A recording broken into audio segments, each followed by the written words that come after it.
Good day, good day, good day, guys. What's popping? What's popping? What's popping? It's your boy Double H, half the hope here for this Friday night's Q&A. Sorry, it was a bit of a half an hour late. I had a few things to take care of, a few things to do, man. So, guys, it's the weekend, and there are some big games to happen. Some big, huge games are happening. We all know that come tomorrow, it's hashtag stop the quadruple. That is the main mandate. There is hashtag stop the quadruple. It's all going down. It's getting real. It's getting very intense. So Chelsea are popping off against Man City. Now, I wanted to do a Twitch live stream for that, but I'm actually working tomorrow. So I've got like my part-time job that I'm doing on the morrow. So it is what it is. It is what it is, man. Boss, you know, we live, we ride. We live, we ride. We live, we ride. We live, we ride. So, but of course, the post-match analysis is going to happen straight after the game. It might be a live one, or it's just going to be a regular one. But for sure, we'll be doing a live stream of Barcelona against Athletic Bilbao. Messi cannot go trophyless. Messi cannot go trophyless. Both previews and both pre-match analyses are now over there on the Football Hot channel for you to view for your viewing pleasure. So you can check those ones out, man. So guys, look, man, questions have been sent in. I think we got about 20 or 25 questions sent in.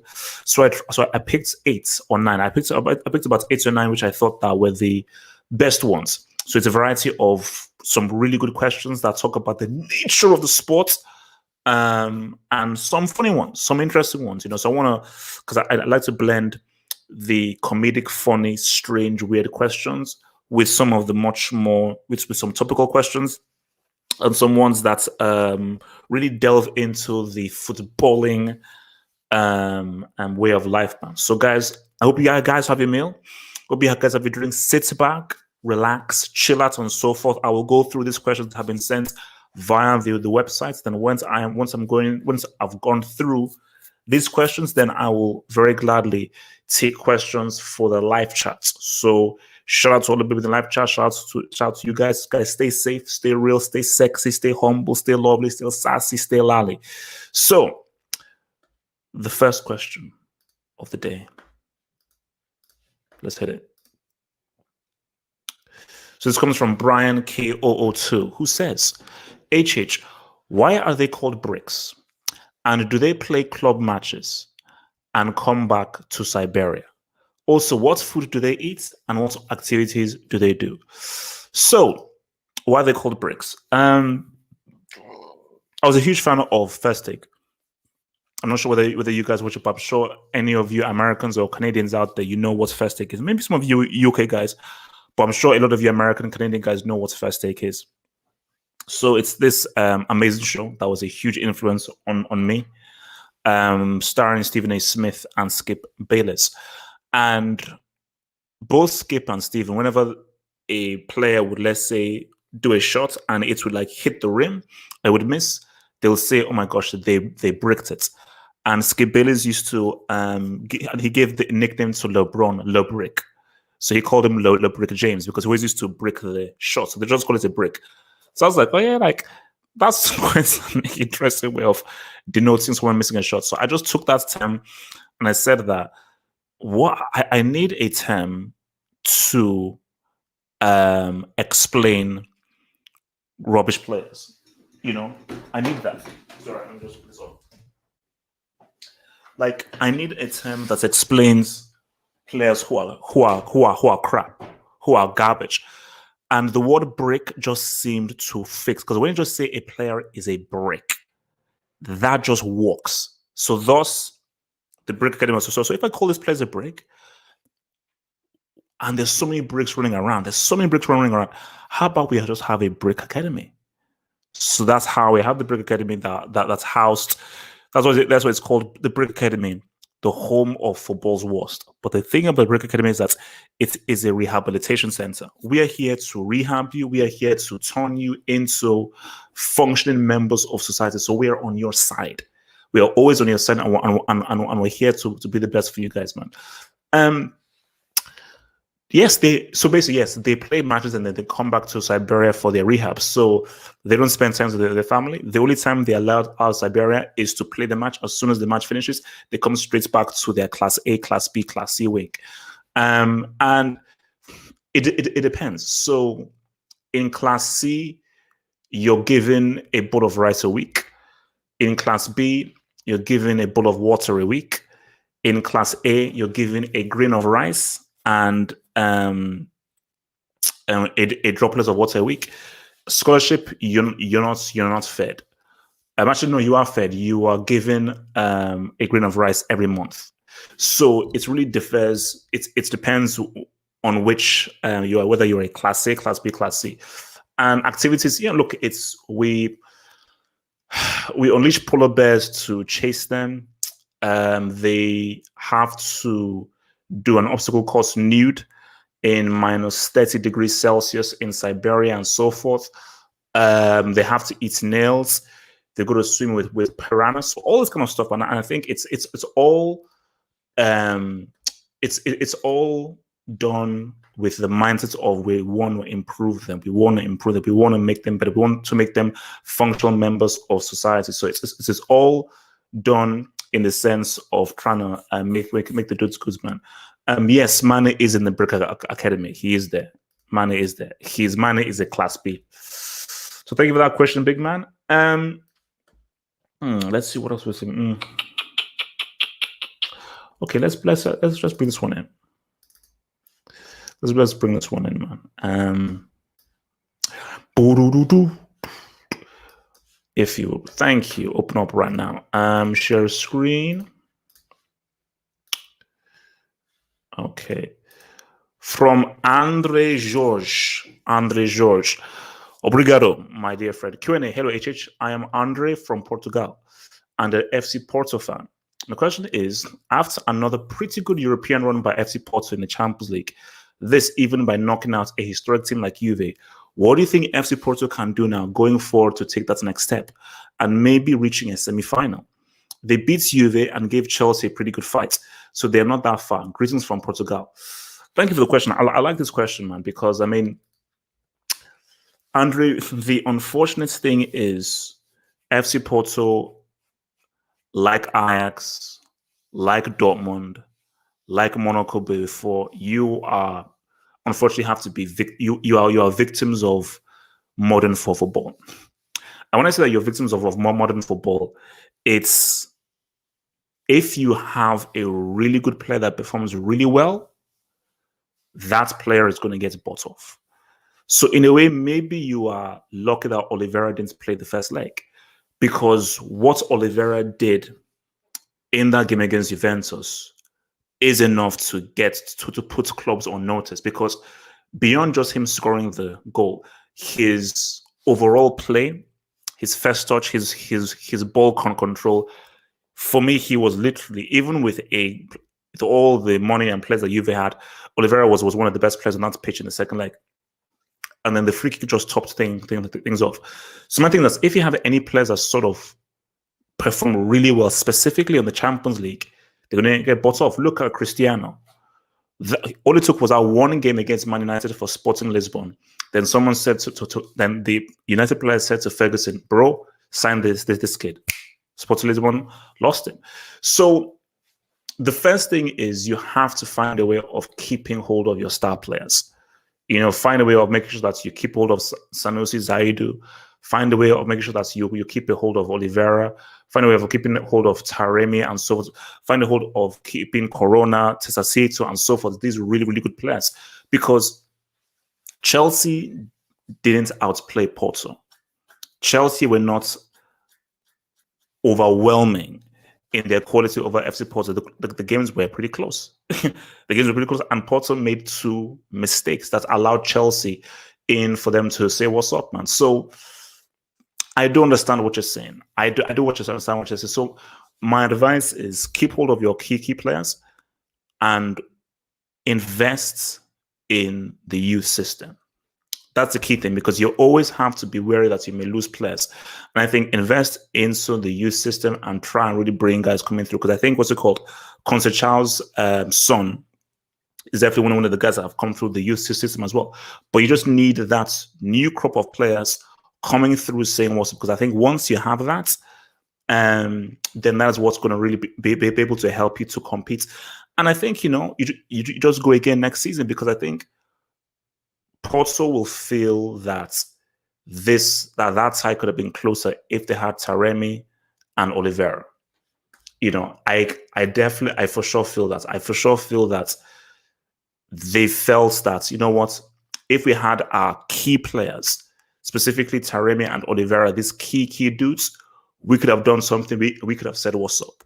We could have really said what's up. So because that Juve win was a big, huge win. It was a really big, huge win. But I just think that Milolas, what else do you say?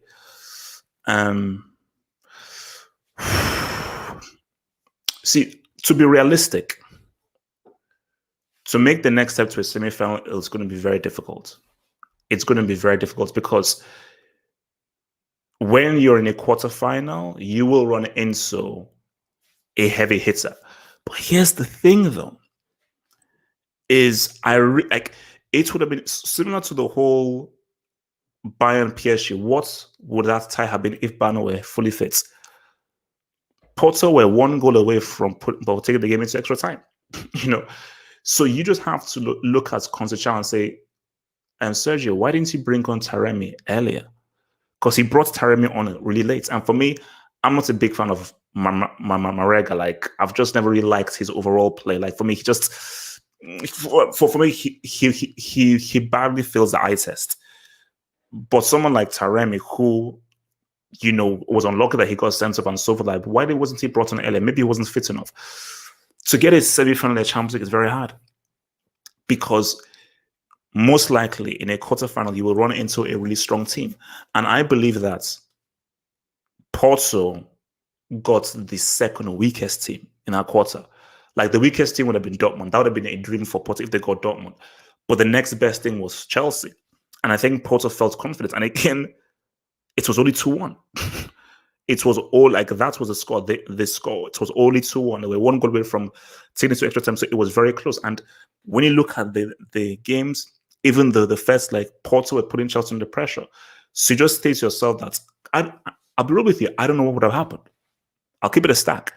If Oliveira and Taremi play that first leg, I don't know what happens. I honestly don't know what happens, because Chelsea weren't great. And Porto were badly missing that attacking touch. So I think all you can do is keep hold of these players, make sure none of these players go, and keep Conceição, because I think he has a good handle of the team and so forth. And you just have to ensure that, work with youth players. Maybe for me, in my opinion, I think the defense is good, although Pep is getting strong. Midfielder is cool. If you can find another striker to partner Taremi, I think that is something that could maybe give you guys a bit of an edge. I think for Marega, he scored in the first leg against Juventus, but I just think that if you can find a higher, better quality striker that can work well with Taremi as a striker, I think you'll go again and again. These are just fine matches. But to get to a semi is hard. It's hard, because you were lucky this year that you faced a Chelsea team that you could have beat. Next season, you could run into a Bayern, you could run into a City, you could run into a PSG. You could run into a really, really tough team. You could run into a Real, or you could run into a revamped Barcelona. So, but yeah, keep hold of your players. Make sure none of them go, and just ride through, man. The heck? Okay, so thank you for that question, big man. So where do we go now? Let me think.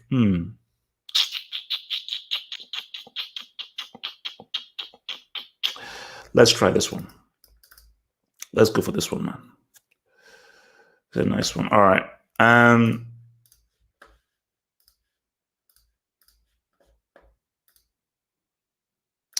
From Splashnet or Spa semicolon Ashnet.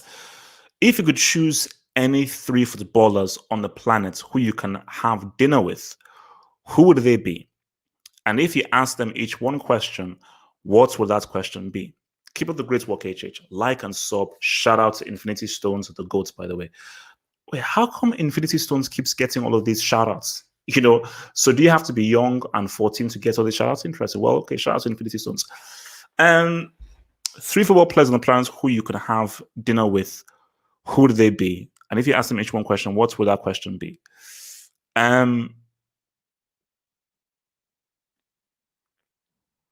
was thinking about this long and hard. I was thinking about this long and hard because I was about to say, like, which dudes would I roll with, man?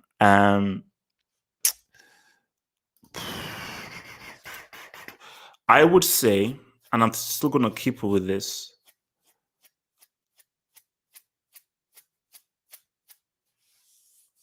Because again, it's unfortunate that Maradona has gone, because I'd have put Maradona in there as one of the 3. But I would say Lam,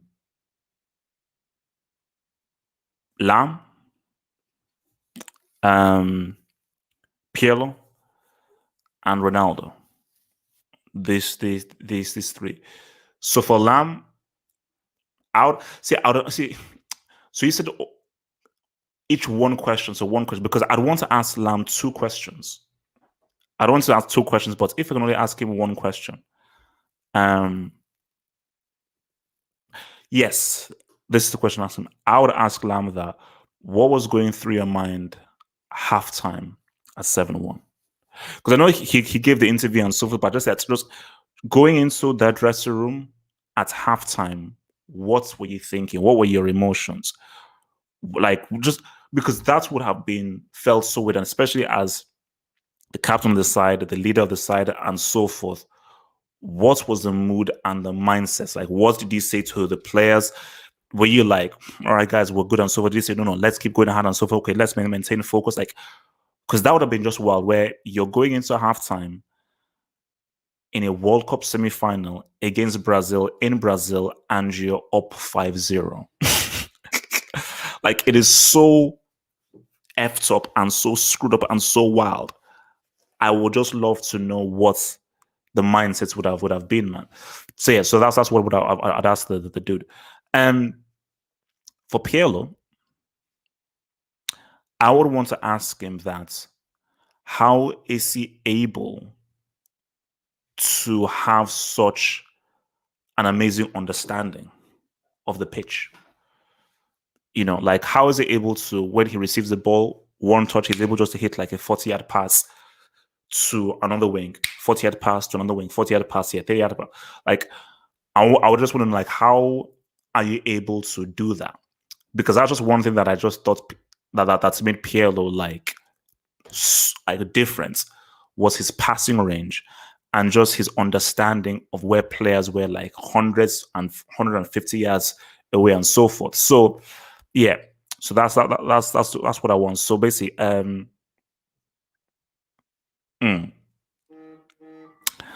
that's what. So, and the last one is from Ronaldo. And this is what I've always wanted to ask Ronaldo. And, touch wood, hopefully I get a chance to ask him this. And if I met Ronaldo, hopefully I do, but I would ask him that, did you know how good you were? Did you realize how good you were? I've always wanted to know that, because was it a case of where you were aware that, man, I am doing things that seem almost humanly impossible? Like, the things that I'm doing with my feet are like stuff that nobody has ever seen before, hence why you were called like a phenomenon. Or did you just take it for granted? You're like, oh, it just sort of came to you. So yeah, so that's what I want to say. I would have wanted to know, like, did you know how good you were? Did you know how talented you were? Did you know, like, you were operating on a level that was just totally different from everyone else? So yeah, those were my questions. I mean, like I said again, look, I hopefully one day I can ask Ronaldo. That's key, man. All right, so where are we going right now? Okay, let's try with this now.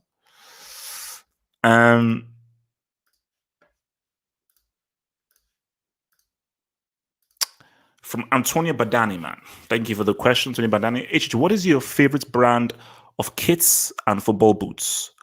Also, do you think Barcelona could be a force if someone they get Haaland next season? So let me first start with your second part of the question. Now people have already asking questions of Haaland, unfairly so because the kid is young. But they were like, over 2 legs. Apart from that pass he gave to Royce in the first leg, what did Haaland do? Is he what 150 million? And even my amigo sent me a text that, man, bro, they better turn down that 150 million after he sort of flopped and was a no-show against Man City. Dude is like, what, 20? And this is Man City. And he's playing for... See, people, you have to look at stuff in context. You're playing one of the favorites for the trophy. You're playing one of the strongest teams in Europe. You're playing one of the most informed teams in Europe. And the team you're on are currently 5th in Bundesliga and have no chance of making top 4. And you have a rookie coach who is getting sacked at the end of this season. And you have a dude called Knopf, who you're relying on to give you balls. Because remember, he was without Sancho. And Sancho has been critical. Sancho has been critical to Haaland saying also because they have formed an amazing partnership. So it is unfair just to take those 2 games and say Haaland is a bomb. Haaland is a bomb. You call him like Laland or whatever. That's it. That's unfair. That's unfair. So, yeah, Haaland would greatly improve Barcelona. Because when you look at that El Clasico, especially that El Clasico game, the biggest issue that Barcelona had was they don't have a number 9. Braithwaite is the GOAT. Braithwaite is that dude. Hence why he's called Goatwaite. Goatwaite could be a horseman. Goatwaite could be a horseman. Like, there is no team that would not benefit from getting Goatwaite. Goatwaite is a guy who will deliver you a CL in the World Cup with his eyes closed. But with all due respect to Goatwaite, they needed a proper number 9. And I think that Haaland would greatly improve them. So, a force. Now, a force is a very big word. Because my thing is, let's take things. So, if Messi stays with Haaland, force is still a strong word. Sort out that defense. We need to sort out that midfield. Is Griezmann really giving you what you want? I think Barcelona need more than just a Haaland for them to be transformed and made into a freaking force. So Haaland is a great piece, but they need a lot more pieces. Now, if Messi isn't around, Haaland isn't enough. It's an improvement, but that's not a force because Messi would be a massive gaping hole if he leaves and then you don't get any kind of proper replacement there. So yeah, again, it's also about baby steps and being very gradual. So Haaland would be a great buy, but a 20-year-old striker who is still improving and isn't really what a Lewandowski or Benzema is, you can't just say, "Oh, we get Haaland, we're going to be a force." No, because he's good and so forth. Are you sure he will know how to adapt to La Liga? Do you know how? Are you sure he'll know how to adapt to how Barcelona play? Because how Barcelona play is very different from how Dortmund play. So there's still questions to be had. And with a young striker, you always have to be wary of whether they can adapt. He has a skill. He has a goal scoring squad, but you have to see whether he can adapt. Your favorite brand of kits and boots? Boots is easy, Diadora. All through my school days and so forth, I always wore Diadora. Because I remember I tried to get the Ronaldo Mercurial boots, but they were super expensive. They're like £120. So the Diadoras were much more affordable. So I first had, I think it was white Diadoras. Then I went to red Diadoras. And the reason why I like the Diadoras is because it's very flat. So it's very easy to chip the ball and for you to get your foot under the ball. So yeah, Diadoras were my thing. And for kits, I started with Nike. So Nike was my thing. But now, as I'm now going forth, Adidas is looking really good. So for me, I was always a Nike guy. So no, Nike, because Nike had an amazing. So in the '98 World Cup, Nike had an amazing Brazil kit and had an amazing Nigeria kit. Like the Nigeria kit in '98 for Nike was freaking amazing. But I think recently, right now, I think Adidas are saying what's up. So I think if I was to get a brand of kits, it would most likely be at Adidas, man. Who can say what's up, man? So shout to people in the chats, man. Shout to people in the chats. Throw those likes up. Throw those likes up, man. Throw those likes up, guys. Throw those likes up, man. So all right. So let's build this bad boy up, man. Where are we at? Okay, so go about 3 more questions left. Then I'll come to you guys in the live chat. I actually bring another one in there, man. From Icardi took my wife. Wow. Okay, that's that's quite deep, man. HH, for the first time, I want Real Madrid to win the CL. If PSG or Man City win it, we won't stop hearing about it until the end of time, and people will be calling Mbappe a horseman. What's wrong with that? And Neymar a goat. Or the Premier League merchants will come out from hiding. And if Chelsea win, who knows what will come out of your mouth? Hashtag semis minimum. This is interesting because, you see, Real Madrid have always been the bad guys. They've always been the bad guys. Real have always been the bad guys, and people have never really wanted Real Madrid to win it. And I think that is why we have the issues of that three-peat, because people really didn't like the fact that Real said what's up and won that three-peat instead of course, the Barcelona side that everyone likes. Let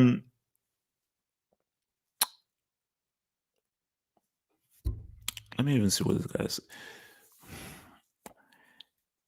I mean, my thing is that if City win, I don't think City fans care that much about the Champions League. Like, I think City fans care more about the Premier League than the Champions League. If PSG fans win, now you will not hear the end of it. You will not hear the end of it, man. And people will start. And see, that's how football Twitter is. Football Twitter goes to extremes because people will call, Mbappe is the greatest player of all time. Neymar is a goat and so forth. So be wary of those extremes that people will have for PSG and Man City. And as I say, people already know. If Chelsea wins, it'll get ugly. Like I say, I mean, if Chelsea win, we're having about 10 of these, because Chelsea winning is more like vengeance and revenge, because all of you guys insulted me and abused me and treated me like trash last year. So it is only fair. It is only fair that I return back the favor by pimping you guys out. That's it. It's only fair that I return the favor by pimping the heck out of you losers, man. That's how I roll. That's how I want to roll, personally speaking, man. So, but and that's the thing. So, if people are not either a Real Madrid, PSG, City, or Chelsea fan, who do most people want to win? Maybe that's something I'll ask you guys afterwards. Is that if you don't support any of the 4 teams remaining, who do you want to win? I believe that people don't like PSG or Man City. A lot of people don't like they don't like PSG because people hate Neymar. People are afraid of the whole Mbappe Messi comparisons, and they just don't like the whole money thing. People don't like Man City because of mainly the whole money thing, and I think some people don't really like Pep. People don't like Chelsea, I think, because of me. I think I'm the main reason why people don't like Chelsea, because they know that I'll be really, really, really annoying if Chelsea win. I'll be really I'll say some really offensive stuff. I'll say some really. So I think for everyone's best interests, I think it's best that Chelsea don't win this trophy. Because I won't be able to control the stuff that comes out of my mouth. And as this guy says, that I don't even know what's going to come out of my mouth, but some of the things I may say may shock people. It may shock people. So, Real Madrid, for the first time, Real Madrid might be the neutrals' favorites. They just might be the neutrals' favorites, man. That is interesting. Okay, so Where should we go next? Where should we go next? Okay, let's try this one. Let's try this one. All right. So, share screen. From Jonas Philbeck, man. Shout out to you, big man, Jonas Philbeck. Thanks for the support. Big man, Jonas, man. Question for the Q&A. Early in the 2010-2011 season, Pep Guardiola and Messi combined to change the landscape for forwards in world football with a false nine role. The Argentine was fielded in what has become known as a false nine role as part of the tiki-taka revolution. And I'm working on a video on that. I'm working on a tiki-taka video. Spain also proved it could work very well in the Euro 2012 with Fabregas in the false nine position. Since then, players like Benzema, Firmino, Dybala, Mola, Griezmann, Fekir, Leon, etc. has done the false nine role really well. So my question is, which player do you think was the first true number 9 and who perfected the role best before Messi? Personally, I think Totti, Henry, or R9 did it well first. Great question, because this now forces me to now think back to the past. Because people were playing the false 9, but it wasn't called the false 9. But the way that people played it was like the false 9. And in my view, you see, for me, Totti was a number 10. Because at Roma, Totti had Batistuta. I'm pretty sure that, so I can't remember who was there before Batistuta, but when Batistuta was there, it was Batistuta, then he played behind Batistuta, and he was there as a number 10. Henry is a great shout. Those double figures of goals and assists showed you how he changed the game. But Ronaldo came before Henry. And for me, I believe that. So basically, so I think you have 2 questions there. So who was the first true false 9 and who perfected the role best? So for me, I think the first had to be probably Ronaldo. It wasn't called the false 9, but it was called Ronaldo, and I think that was what made Ronaldo revolutionary. Was before Ronaldo, strikers were just there to finish, just stay there, get the ball, get in the area, just put the ball in the net. But what you saw from Ronaldo was this guy was a striker, but plays like a number 10, like a winger, like a dribbler. So he would come in deep, he would come to the wing, and this guy would just start doing step overs, beating guys, and just doing these crazy skills. So you never saw a striker with that level of technical ability like Ronaldo, hence why he was called a phenomenon. Because he changed how people viewed the striker. Before Ronaldo, strikers were pure finishers. Since Ronaldo, guys are like, oh, wow. And I'm 1000%, because he came before, Henry would have been heavily influenced by Ronaldo. And I'm sure I've even seen in interviews where Henry talked about how amazing Ronaldo was. So Henry obviously saw Ronaldo, and many strikers saw him and said, wait a minute. Oh, so we can actually be footballers. So we don't have to stay inside the box. We don't have to play off the shoulder of the last defender. We can actually come deep. We can play with the midfielders. We can actually go out wide. We can receive the ball to feet. We can remember. So Ronaldo said, strikers, you now have a greater surface area for you to exploit, which is why he's a horseman. I pick horsemen based on how people revolutionized the position, how they impacted the game. And Ronaldo changed the course of the striker.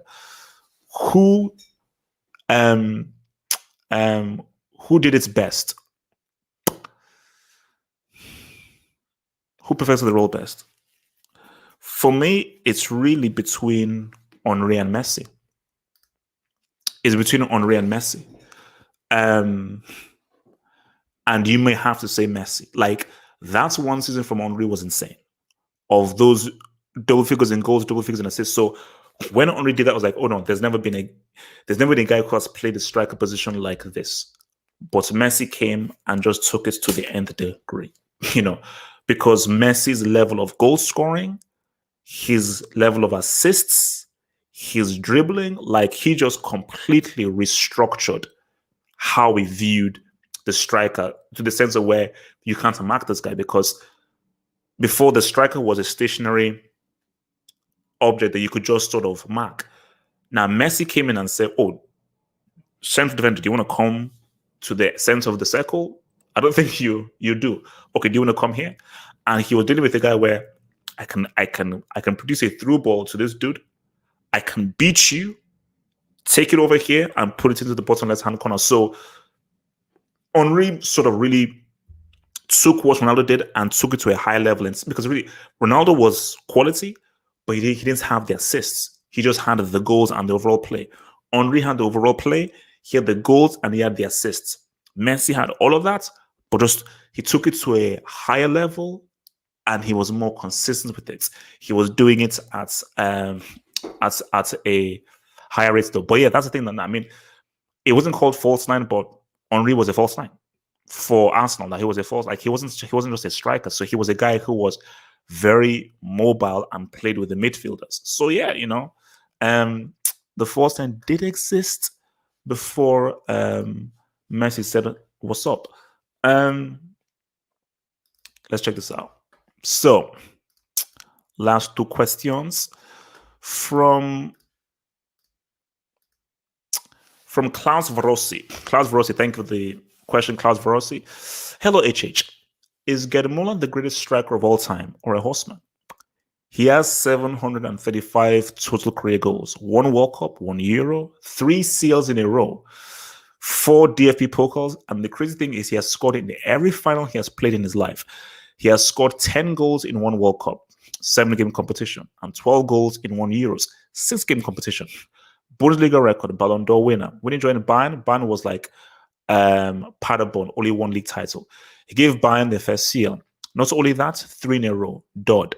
Messi scored 91 goals. He has scored 85 goals in a calendar year, but in a league with 4 less games. Outstanding player, very skillful. You couldn't notice if he was right-footed or left-footed. Super consistent. Not one of his World Cup or Euro goals none of his World Cup or Euro goals came from a penalty because he was not Germany's penalty taker. For me, the greatest striker of all time by far. He has done everything you can do in football. So this is interesting.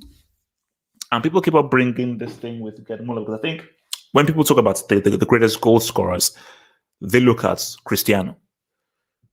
And they say Cristiano because of the sheer amount of goals that he has scored. But I always say, and this is my favorite saying, it's not how many you score, it's when you score. So give me moments over consistency. Give me clutch over, you always turning up against Elche, Pescara, and Evian FC. But even when I went to Wikipedia and just looked at what Gerd Müller has done, see, Gerd Müller is the very definition of clutch.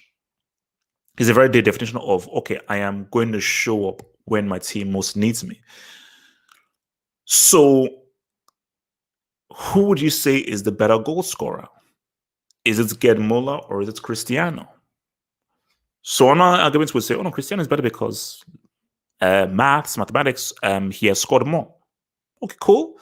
But if we now look beyond the numbers and face value and we look at, what Klaus has given us here, it's when you score. And the amount of times that this guy has scored in final games, the amount of winning goals that he has scored, the amount of times that he has scored on the biggest stage is huge. Do we want to bring up the list of teams that Cristiano has scored against? I don't know. I mean, I don't know whether you want. I mean, do we want to bring that up again of the list of teams that Cristiano Ronaldo has scored against? Alaska, Greenland, Winterfell, Windsor Run, Kakariko Village. Do we know Bowser's Castle, Koopa Troopa Beach? These are the guys that he scores against. And the biggest criticism of Cristiano is super consistent goal scorer. But who does he score against? And I'm a big guy of Dodd. Dodd is huge. Degree of difficulty. Who do you score against? Who do you play well against? So for me, I think you can make a strong argument that Gerd Müller might be one of the most clutch goal scorers in history. Because when you just look at his goal ratio, like match to goal ratio, it's insane, and which is also very key. I don't put great stock in penalties. Scoring from open play is far harder than scoring a penalty. So if you score these amounts of goals and none of them are penalties, that is even greater. So yeah, being a horseman, it's a good shout.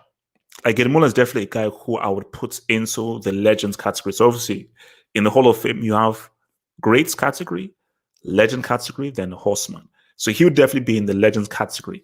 For me, I just don't feel that his impact on the game was as great as a Pele, a Maradona, a Ronaldo, a Beckenbauer, a Zidane. To be a horseman, you need that impact because he's got the World Cup, he's got the achievements, he's got the skill and so forth.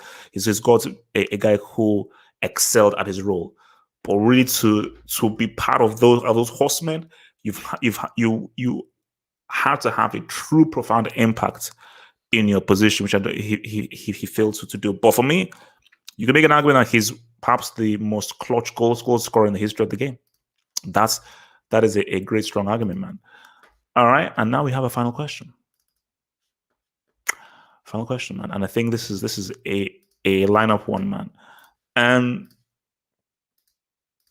from Jamari, who says, HH, if you were England's manager instead of Brickgate, what would be your starting 11 for the Euros and what formation?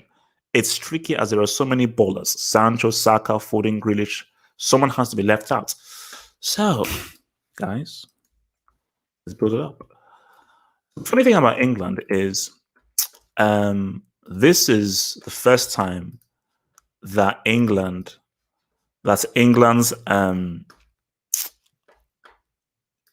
attack is far better than the defense. Because funny, so a few nights ago, I was watching a World Cup game. So, because you know how on FIFA they have like what's it called, hashtag World Cup at home. So they have like full videos of old World Cup matches. I mean, for me, I emotionally cannot sit through the Nigeria World Cup 1994 match. Like that will cause an emotional breakdown for me personally. But I was watching the England Argentina France 98 game. I forgot how crap England were. England have been really crap for a long time. Whenever they face like a good quality team, they've been so bad. Like lack of keeping the ball, long ball, no technique, no sense of chemistry, no sense of rhythm, no swag in the play. They've been awful. But what was apparent was defensively they were rock solid. They were rock solid defensively. They were super hard. So, but this is different. Like this is the first time where defensively they've been at their worst, but they've never had as many attacking options, I don't think, ever in their history. And that's, I think, a combination of obviously just having a good crop of players and also a lot of people switching allegiance to England. So guys who could have played for Jamaica, who could have played for Nigeria and so forth, saying, "Oh, let me rock with the Free Lions, man." So if we're building a team, so obviously these guys are white, 100% white. So let's check this out. So in goal, do we say Pickford or do we say Dean Henderson?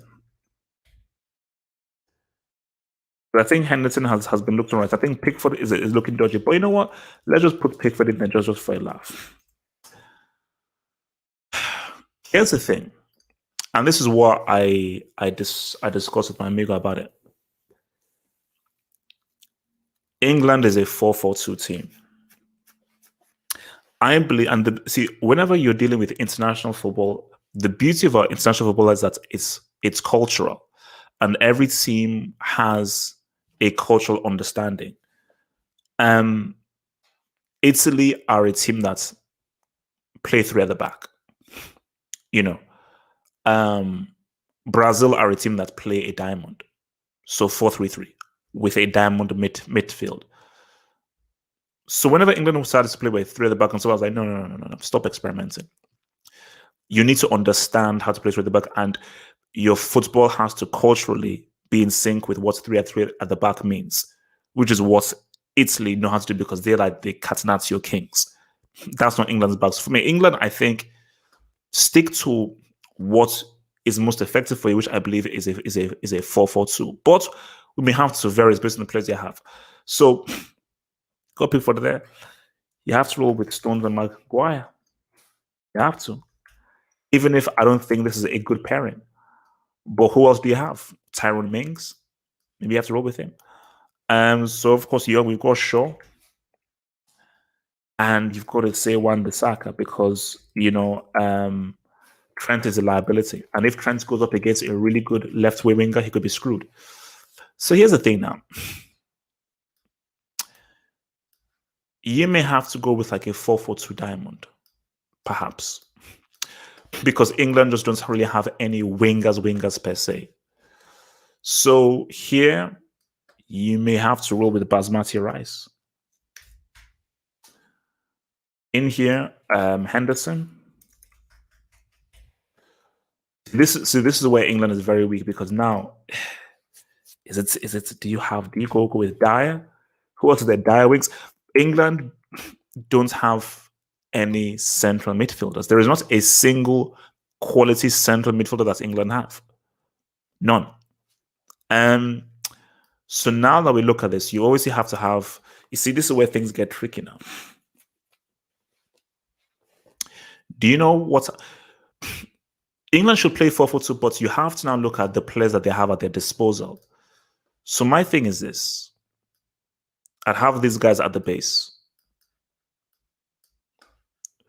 So you also have to have Harry Kane up as the main striker in the key here.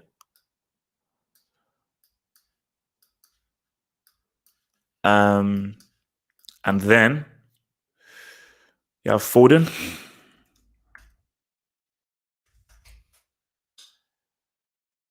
You have Saka.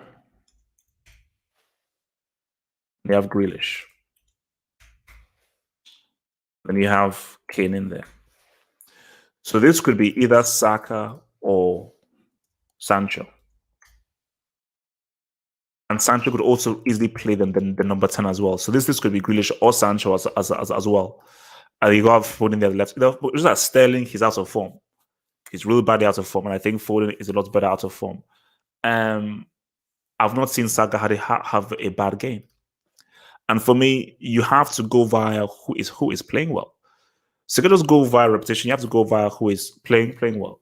So now people are saying, okay, where you see if I'm thinking about Mount, see, this is just me. So this is just because let's just say let's say I was the manager right now. You say, where do you play Mount? It's difficult. You can't play Mount ahead of Foden.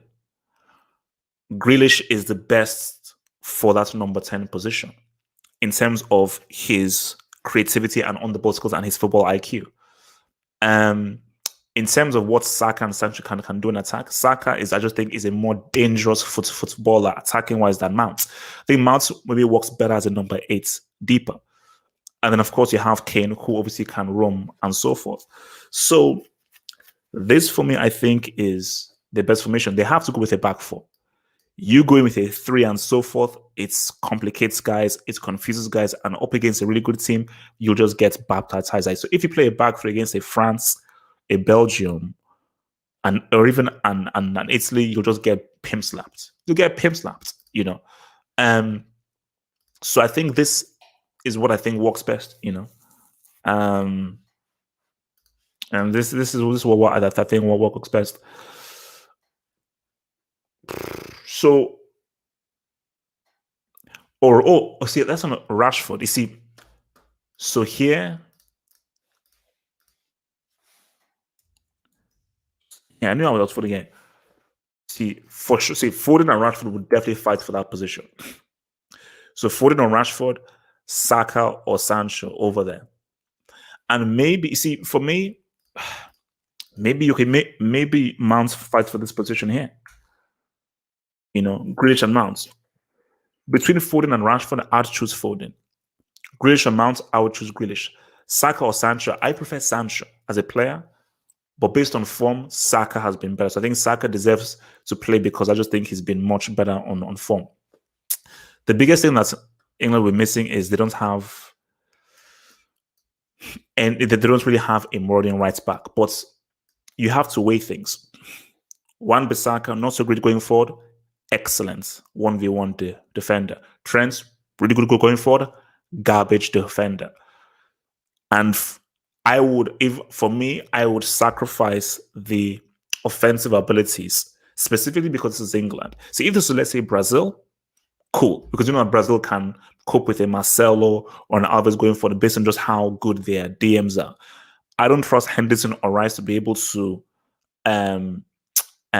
be as smart or as well as like a Casemiro would for Brazil and so forth, or like a Kante would. Because I think Kante and Casemiro are just far more intelligent, smarter football players than Rice and Henderson, so they understand how to walk into the space and really have a better understanding of that DM position. So so you'd have to roll with a Wan-Bissaka. And the issue here is that when you're building a team, you have to go over who are the players I have at my disposal. A manager doesn't force a tactic onto players. It's a balance. Okay, there's a philosophy I may have, but what players do I have at my disposal here? And my thing that if I was the England manager, I would. It's a philosophy you breed to these players. I'll say to these guys that forget all that crap you've learned from previous managers. Forget all that passion crap. Forget all that effort crap. All that stuff is nonsense. That's like your secret weapon of your emphasis, but that won't help you because that passion and yes, get stuck in has only given you one international trophy, and that was in 1966 at home, which doesn't count. Okay, if the only international trophy you've won is the one that you hosted, it doesn't count. Sorry. So the philosophy you say to this team is that go out, have fun, and play with freedom. Play with freedom and play without fear. Because the issue with England over previous years is they always play with fear because of the pressure people put on them. And I think that whichever bookie puts England as favorites as the Euros needs to be smacked in the face. England are nowhere clear as being the favorites for these Euros. You have Portugal, you have France, you have Italy, you even have Germany, who I would put ahead of England. So even if Germany have suffered, Germany have far greater heritage than England do. So England are like fifth favorites. So if they come in there underdogs, not much is expected of you. You remove the pressure. You say to these guys that go out there and have fun. Go there and have fun. And for these guys, Foden and Thingy and Sancho, play football. Don't just focus on, we must win. No. Play your football, express yourselves, play to your strengths.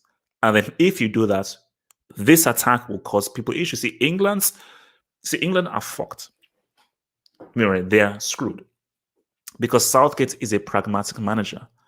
It's because he's a pragmatic manager. The Foden you see at Man City, the Saka you see at Arsenal, the Sancho you see at Dortmund, you wouldn't see them here because they will be fed crap by Southgate. Because Southgate will want to, keep it compact, contain, keep it simple because he's not speaking anything interesting.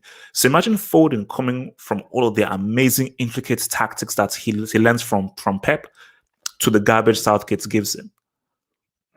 Imagine all of the different kinds of instructions and different strategies and different ways and that's Arteta wants Saka to play and interpret the game to go with what Southgate gives him. And that's always the issue, is that going from one set of instructions to another set of instructions will screw you up because you're like, oh, what, But again, like England, for me, England are guys who they'll never change. They'll never change. Like England are a country where they'd rather lose their way than win another way. That's the thing. For them, there's we must win through effort. For Queen and country, what's it called, British Empire, blah, and all that crap. So, but yeah, if England, if the defense can just hold, and their defense can just be sort of just solid, rudimentary, and just get that ball to this attack, and this attack is given the freedom to express themselves, they could say, what's up?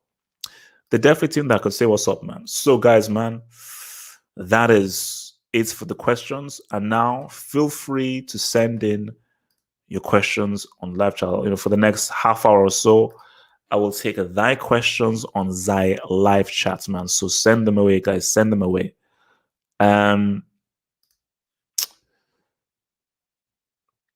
So from Coatly Awesome, thank you for the dub, Coatly Awesome, who says, I want Man City to win just for Pep, never Real Madrid or PSG.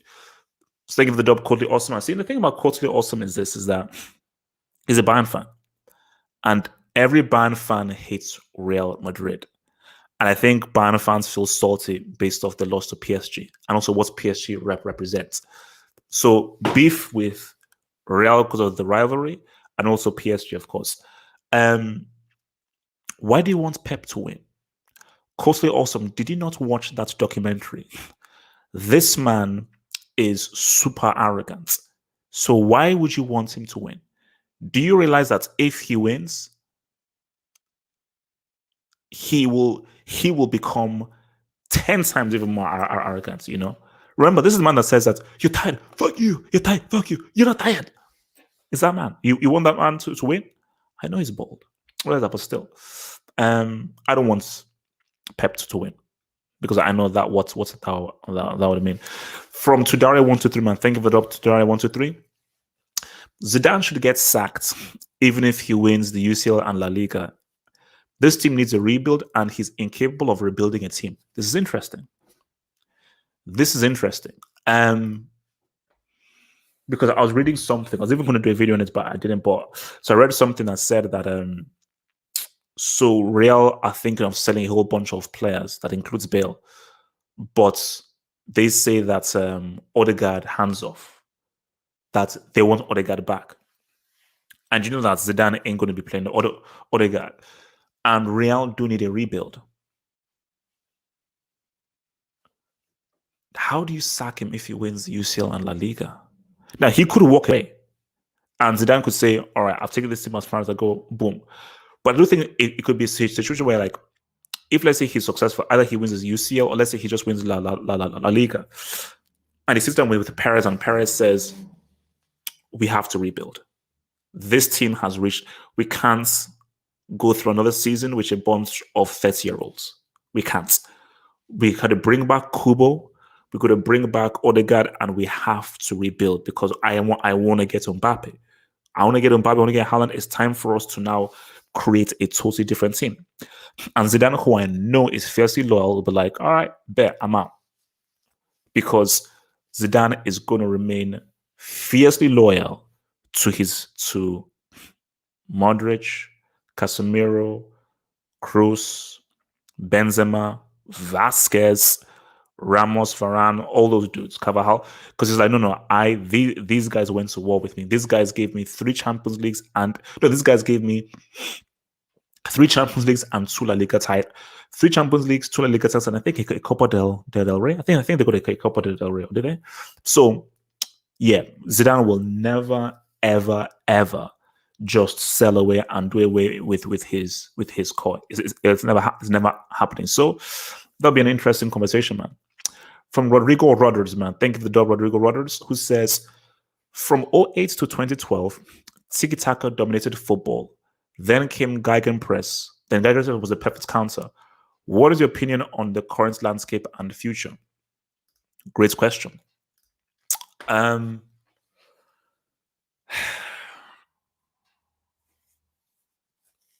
a really good question. I would have loved to see Bayern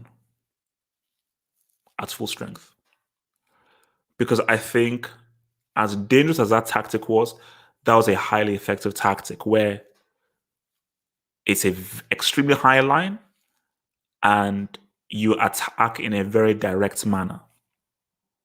And it is relentless how you attack.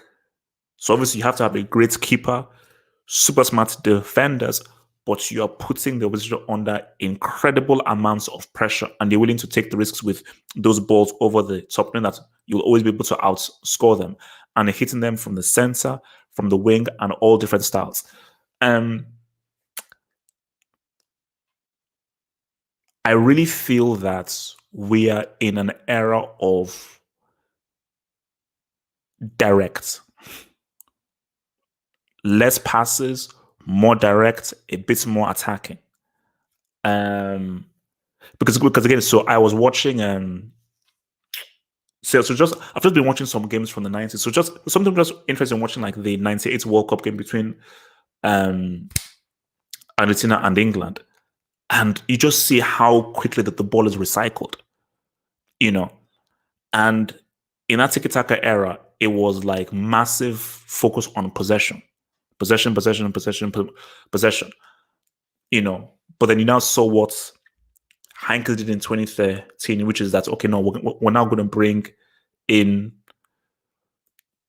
economic football.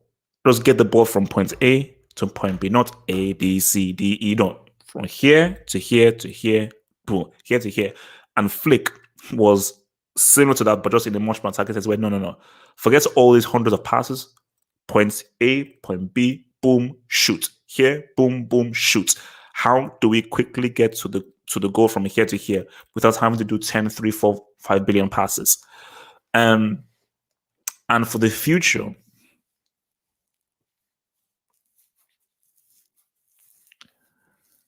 I think we're going to head into a very attacking era.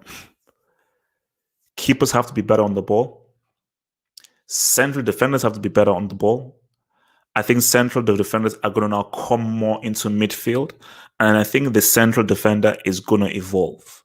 And he's not going to be a very important part of how managers play, where he's almost like an extra midfielder. So I do think that how teams attack is going to evolve, and we're going to come into an attacking era. So I think 90s was 4-4-2, pragmatic, the defensive focused. 2000s as well was like a mix. Then you saw the tiki-taka era, then the Gegenpress. Then I think that it's gonna be attacking, but I'm not sure whether we're now gonna go with the Gegenpress, because the thing about it is that with every tactic there is a shortcoming.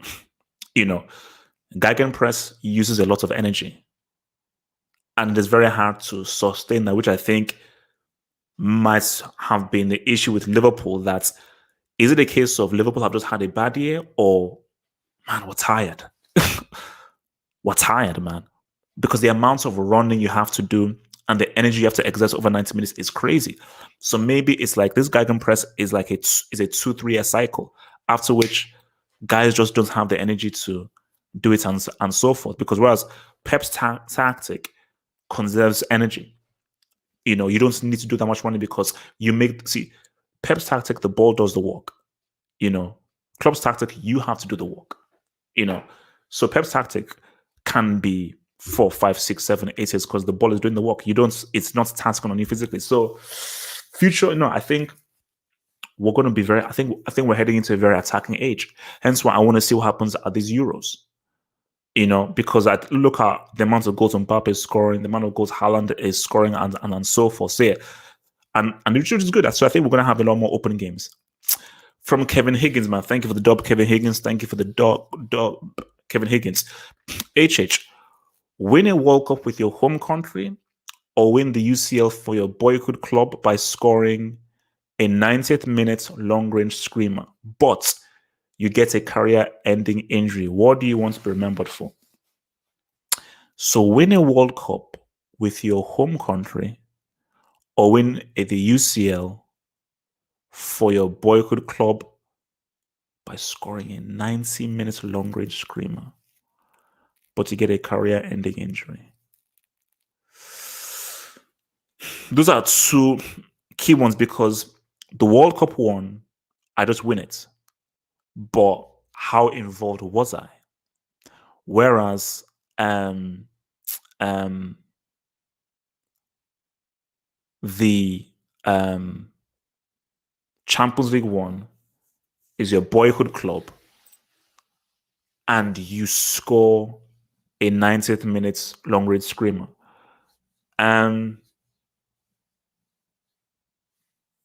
That's a tough one. Because naturally, I'll just say, I don't think there's any greater feeling I would want than winning the World Cup with Nigeria. But I'm a bit greedy. Because if I win that World Cup, am I like Arbeloa or so forth, where like I'm like a bit part player, I'm a squad player? Because see, what's be interesting is if you said that win a World Cup with your home country, but you're a squad player, or win the UCL for your boyhood club by scoring 90 minutes long range screamer, career ending injury. See, now if you said that, this is difficult, bro.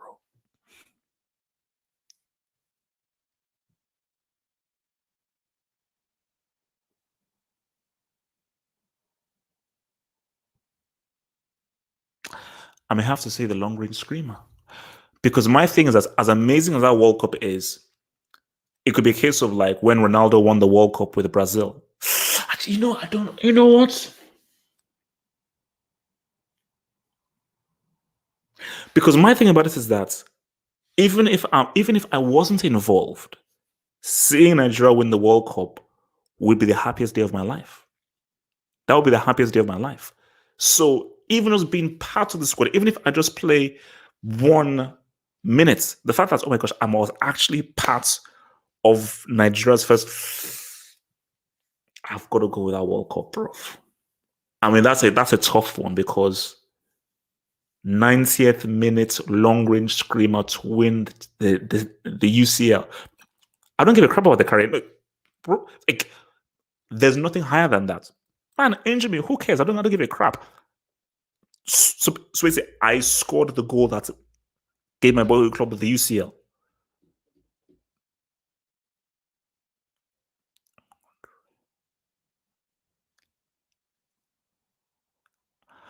Um,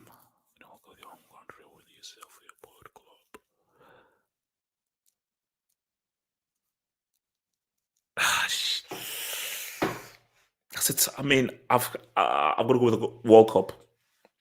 Selfless, be selfless, be self. It's a difficult one, but for me, I'll say I was part of a team that brought Nigeria and Africa their first World Cup. That for me there is no greater feat than that. That we brought Africa her first World Cup and Nigeria the first World Cup. I've got to go with World Cup. I've got to be selfless. That's a tough one. That's a tough one. From Harty Momo, man. Think of the dub. Walker at right back, HH. One Bissaka is a virgin in attack. Harty Momo again. Please put Walker at right back. One Bissaka is a virgin in attack. Now, Harty Momo, here's the thing, bro. I get what you're saying. But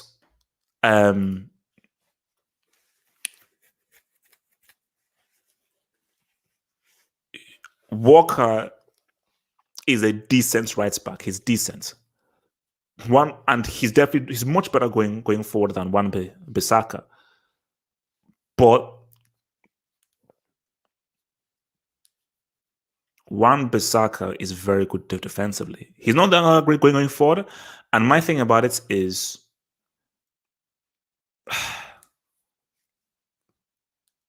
it's a tough one. It's a tough one because Walker isn't rubbish defensively. He's good. He's much better than your boy Trent. So between Walker and Wan Bissaka, probably okay. You know what? Okay, Walker, yes. Walker, yes. Because especially in the modern game, you need something. You need something from your right back and your left back. You need something. You need something. And I think that they like Walker would be able to give you something. So that's fair. That's fair. No, that's fair.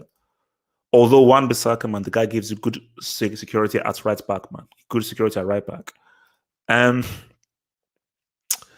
From Albert Cardenius, man.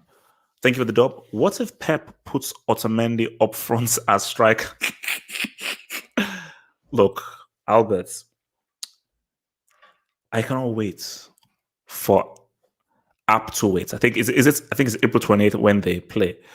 Um, Pep could do anything. Because I remember, I think it was and see now this works though. Super Cup, I think Bayern against Chelsea, Mourinho, where he puts Javi Martinez up as striker, and I think Martinez actually scored the goal. So Pep is a mad scientist who could just do crazy things now. Otamendi no longer plays for City right now, but look, yeah, I can never put anything past Pep because Pep is always going to Pep, which is why I cannot wait to see what he now does against PSG. I told you, any guy that says, you're tired, fuck you, you're tired, fuck you, you're not tired, is a psychopath. So, this is what it is there, man. Actually, where is Otamendi these days, man? Actually, shouldn't Otamendi be in the Brick Academy? From Paul Kickling, man. HH, do you remember Baggio lubricating Nigeria? Well, Paul, I do remember Nigeria being 1-0 up and Maldini fouling Amunike. He fouled him. If the referee saw it, Maldini gets a straight red. Easily down to 9 men. And Nigeria easily go beat them 1-0. And Nigeria play Spain in the quarters. They beat Spain. They play Bulgaria in the semis. They already beat Bulgaria. And my God, Nigeria play Brazil in the final, which they'd probably lose, but who knows? So, yeah. I remember Baggio, which was a stab to the heart, man. Only if Olise had just put his foot up a bit more. But no, I remember Maldini fouling Amunike and being the last man and a straight red there. So that's what I remember. From Whitegate Jackson, man. Thank you for the dub. How good was Ortega, Adriano, and Robinho really? Funny you say this. Again, I was watching the Argentina Nigeria game. No, sorry, the Argentina England game from '98 World Cup. Ariel Ortega was very good. Ortega was very, very, very good. I just think that he came under a lot of massive pressure because people viewed him as the next Maradona, which is huge. Like, who wants that kind of pressure? But in his own right, Ortega was an extremely quality player. Adriano was overrated. He was overrated. I never saw what the big deal was. Okay, he could shoot. Wasn't very Brazilian, wasn't very skillful. I never saw the big deal. Robinho was extremely talented. Never lived up to his talents. Because I was hearing Pele comparisons when Robinho came through. So Robinho was touted as, no, this is the next big thing. Did his thing. Didn't come close to living up to his talents, though. From Whitegate Jackson again, who says, also, was peak Robinho on the same level as Neymar? No. Robinho never realized his full talents, which he should have. You could make an argument that Robinho was a better dribbler than Neymar. In terms of beating a man, Robinho was insane. But Neymar has shown you dribbling, goal scoring, clutch goal scoring, playmaking, passing. So Neymar has already shown a lot more than Robinho. Robinho never lived up to his peak. We never saw the best of Robinho. We saw glimpses. We never saw the best of Robinho. We just saw bits here and there. From Albert Cardenius, man. Thank you for the dub and the dub. Petition to bring back retro kits. Passes the eye test. Bro, because I even want to start. Oh, no, this is not here, man. Because one of my most prized possessions is the 94 Brazil kit. That, like, some of the best kits, 94 Brazil kits, the tight-fitting Italy Euro 2000 kits, and the tight-fitting Roma kits from, I think, 01, 02. The Brazil 98 kits, that Cameroon kit from 2002, the Inter Milan 97 kits. There's so many amazing kits. The Chelsea black away kit, the Man United black away kit with the yellow numbers. So many amazing kits, man. But because Arsenal, in when was it, like Arsenal in centenary season when they got '06, the '05-'06 season, where they wore their kits from like 100 years ago. That was sort of like maroon. That was a quality kit. Yeah, that kit. Yeah, my brother has that kit. That kit was beautiful. That kit was a sense of absolute beauty. It was a sense of absolute beauty. Um, but yeah, no. It would be because basically some teams should do what Arsenal do. So what you do is maybe every 10 years or something. So for this year we'll have a retro kit, which will be cool. From Kevin Higgins, man. Thank you for the dub, Kevin Higgins, who says HH. Also, the World Cup is a so going back to the whole thing, the World Cup is a 90 minute. Oh, bro, Kevin, then that's easy. 90 minutes winner World Cup, 90 minutes winner Champions League. I don't even have to think. All day, all day. Like, I don't think you understand this. I dream about that. I dream about World Cup final. I come in, 90th minute, the ball is bouncing. It's against Brazil. Make it like 92nd minute, going into extra time. I just smack it through outside of the box, goes into the corner. Like, I don't believe that there is any drug in history, present or future, that can give you a greater high than scoring a World Cup winning goal. Never. No way. Like that is a high that is unlike anything in the world, man. That's a high that's unlike anything in the world, man. So yeah, hell yeah. Like of course, like Champions League is cool. 90th minutes, thingy winner, man. All day, every day, man. So from Rodrigo Rodgers, man. HH, how come you ignore Reese? Don't you rate him? I like Reese James. I really like Reese James. So this thing about Reese James. First of all, let's talk about the good. He's an excellent crosser. He is an absolutely superb crosser of the ball. And for me, what always frustrates me in football are people who are really bad at crossing. People that are cross and they're just aimless. But what I like about him is that he crosses beautifully. Like he knows how to hit the ball and just has a really nice bend when he gets the ball. My advice for Rich James is lose some muscle because he's very immobile. And there are times when he gets caught in possession because he's so heavy, because he's so well built. It's very hard for him to maneuver out of situations. So it takes him a long time to really turn on the ball and so forth. So if he cannot work on his on the ball skills, getting out of tight situations, be lighter on his feet, and I'll just say lose some muscle so therefore he can move a lot more freely, I think he'd be a very good right back. But just think, look at but dude is young, but just think that he needs to work on his mobility. If he works on his mobility, then Reece can be an excellent right back. Like I've always said that he's better than Trent. He's always been better right back than Trent, always. From the real Giannis man, who says, Farouk just said, win the World Cup with Iran, I would faint. See, guys, this. I love all aspects of football. I love football is football, so you love the club game and everything. There is something special about the World Cup, because the thing here is, and I was even thinking about this today, the club that you support. It's one thing one time, one thing another time. Like Barcelona now, it's not Barcelona in 95 or 96. It's always, your club always changes. It's an institution. A country, that's your culture. Nigeria is my values in life. It's my respect for my elders. It's my sense of humor. It's my sense of humor, my sense of duty, my general respect, the values I have.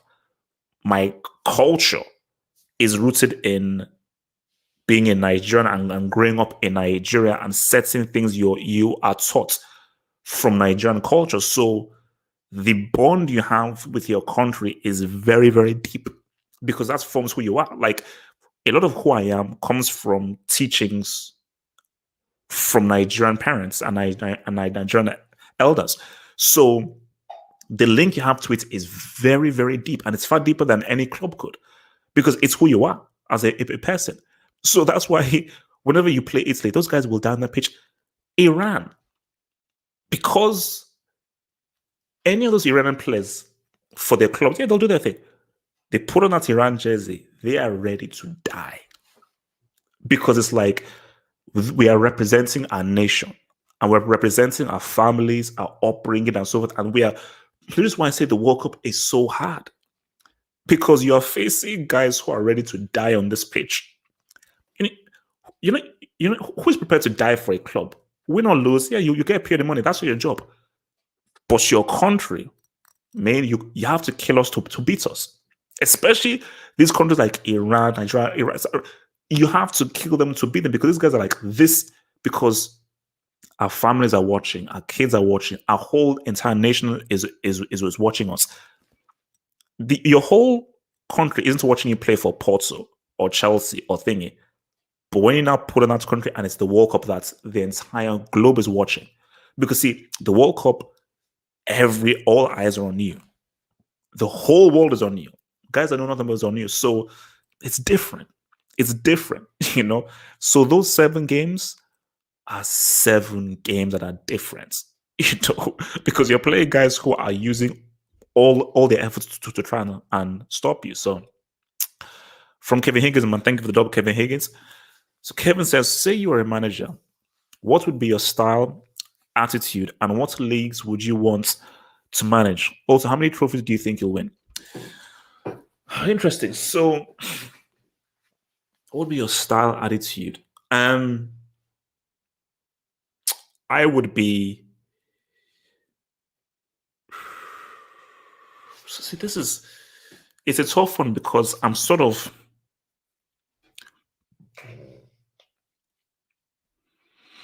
And I mean, because I want to win.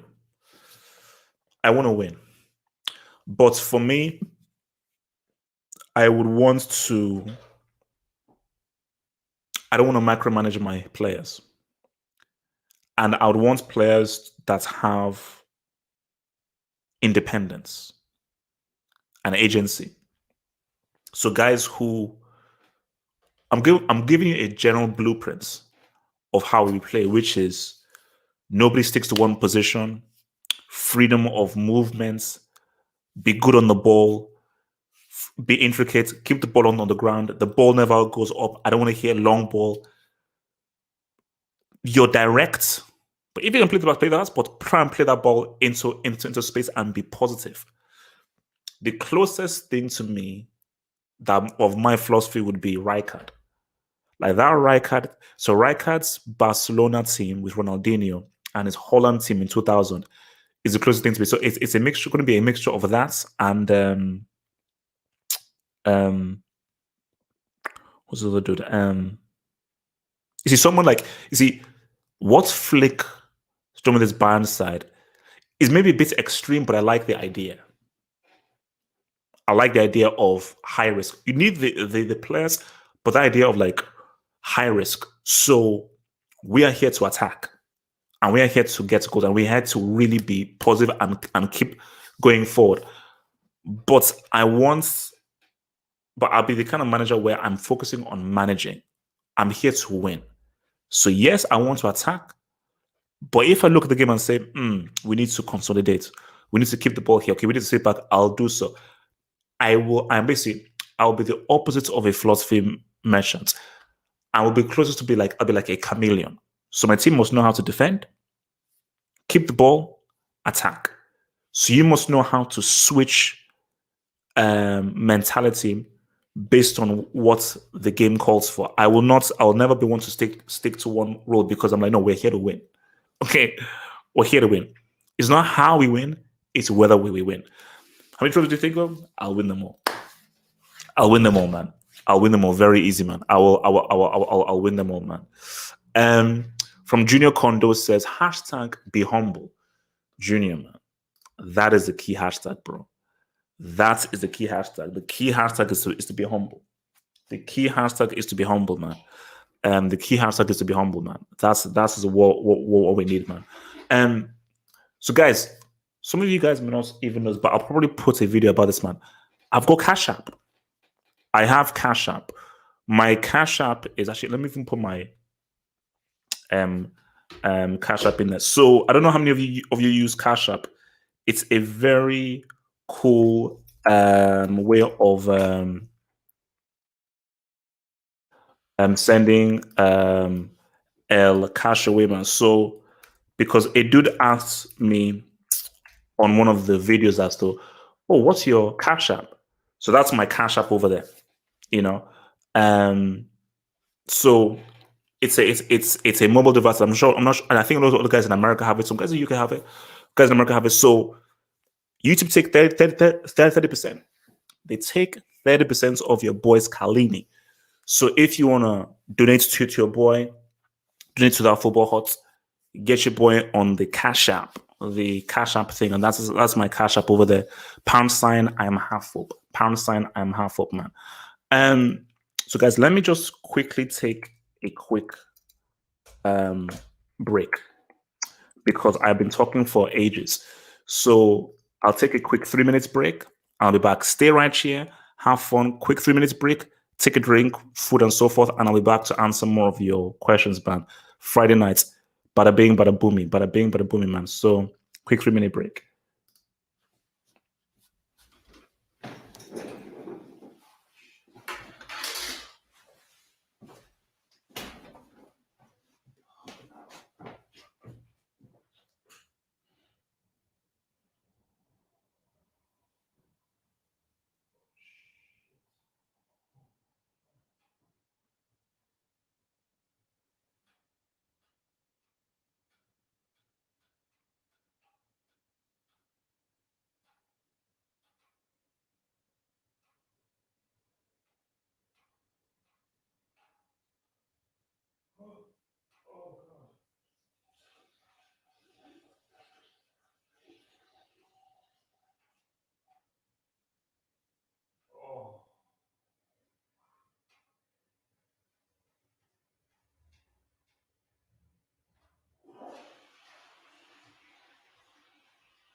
Back in a flash, man. Back in a flash. What's up, man?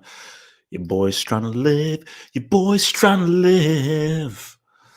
All right, what do you guys say, man? So, from Rodrigo Rodas, How did you become a complicated CFC fan? Why CFC? I love that question, man. Rodrigo, I love that question. And I think I may have to.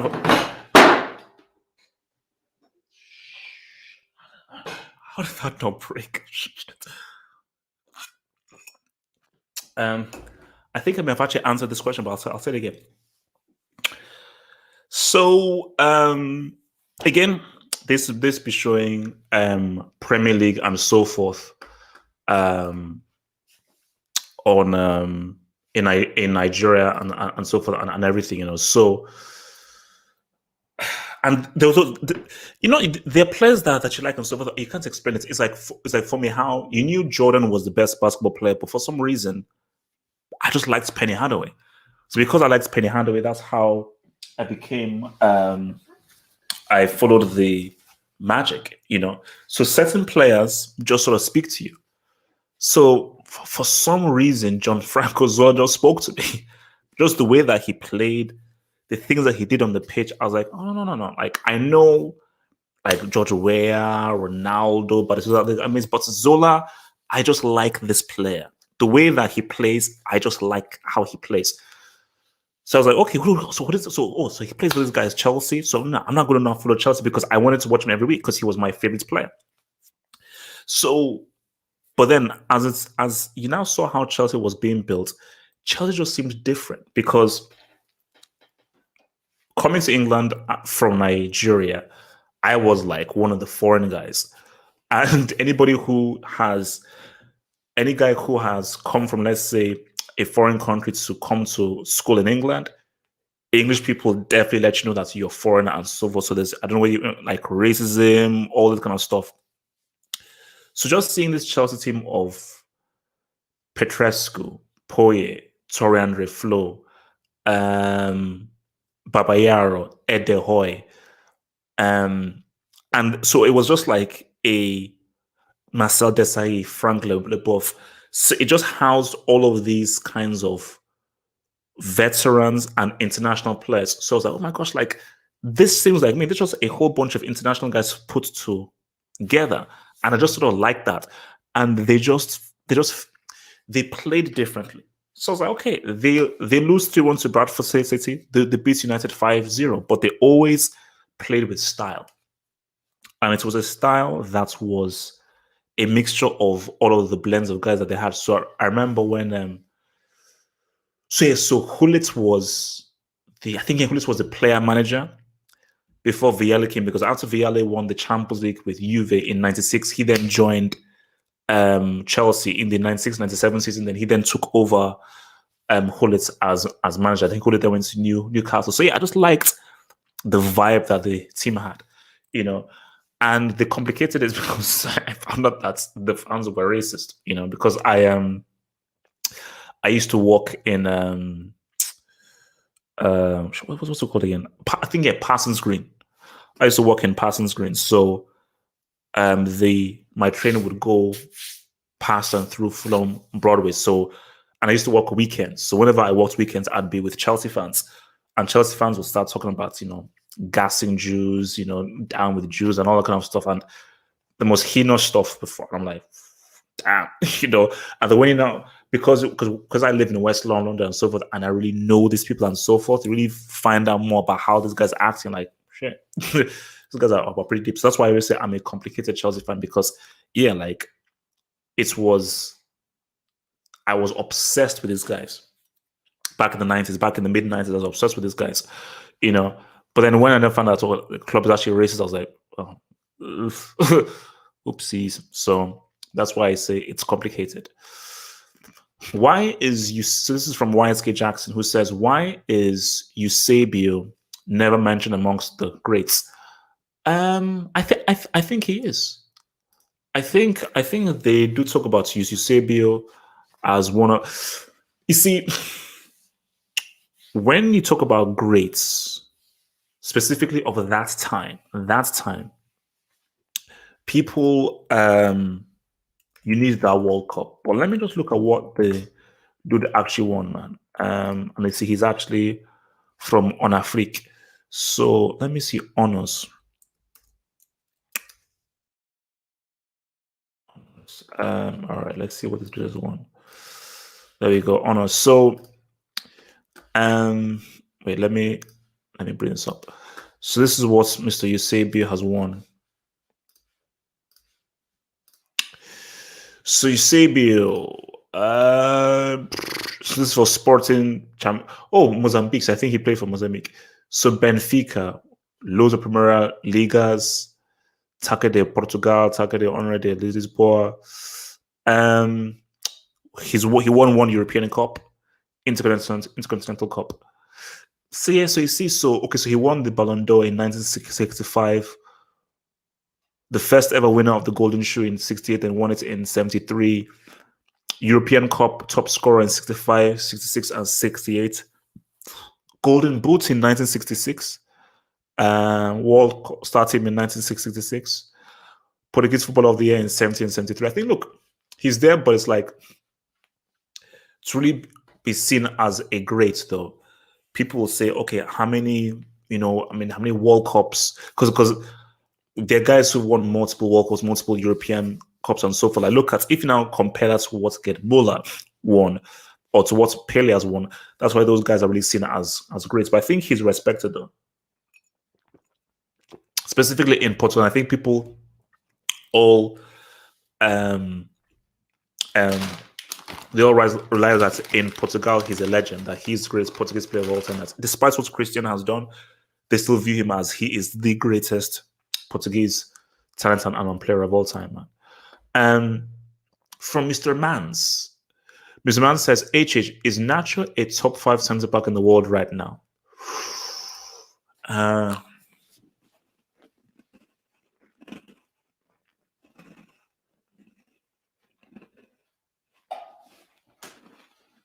Right now, so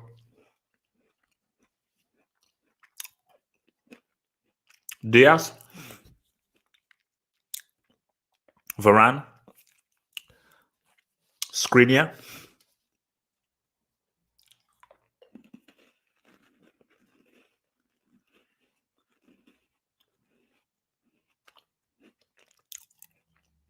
he doesn't play there. Hernandez from Bayern.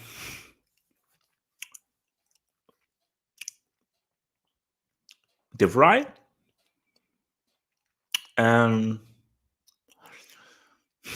Because my thing is that Nacho is only I kind of put in top 5 because you're deputizing now. He's had some very good games filling in, but I can't put you top 5 based off what 2, 3, 4 games. I can't do that. He has done really well. I think the beauty of Nacho is he is what his goal does to every manager, because centre back, left back, right back. I'm sure he could go into midfield because he's a very good footballer as well. So he's an extremely useful player to have. He's almost like that. I was going to say a better version than Vasquez, but I don't think Nacho is as dangerous attacking wise than Vasquez. I think Vasquez can give you more in the final third than Nacho can. So yeah, man. I would say not top 5, but a very useful, commendable player. But it's too early to give him top 5. No way. From Whiteskey Jackson, HH is the first step as a coach. Build a brick academy. Not bad. I just might. Build up in brick academy and warn guys and tell guys that anybody that screws up, you will end up here. If you screw up, you will end up in this brick academy. So yeah, I may just build one just to put the fear into players, to give them that freaking fear. So am I still on mute?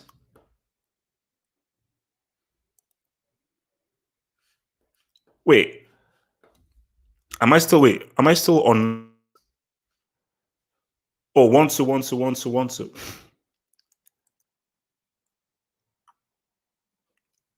Oh, how long have I? Wait, am I? Oh, wait, oh, wait. So how long? Okay, am I? Can you still? Okay, can you hear me? Yeah. Are you sure I'm on mute? Wait, guys. Are you sure I'm on mute? Wait, okay. One, two. So you wait. You still can't wait. You still can't hear me?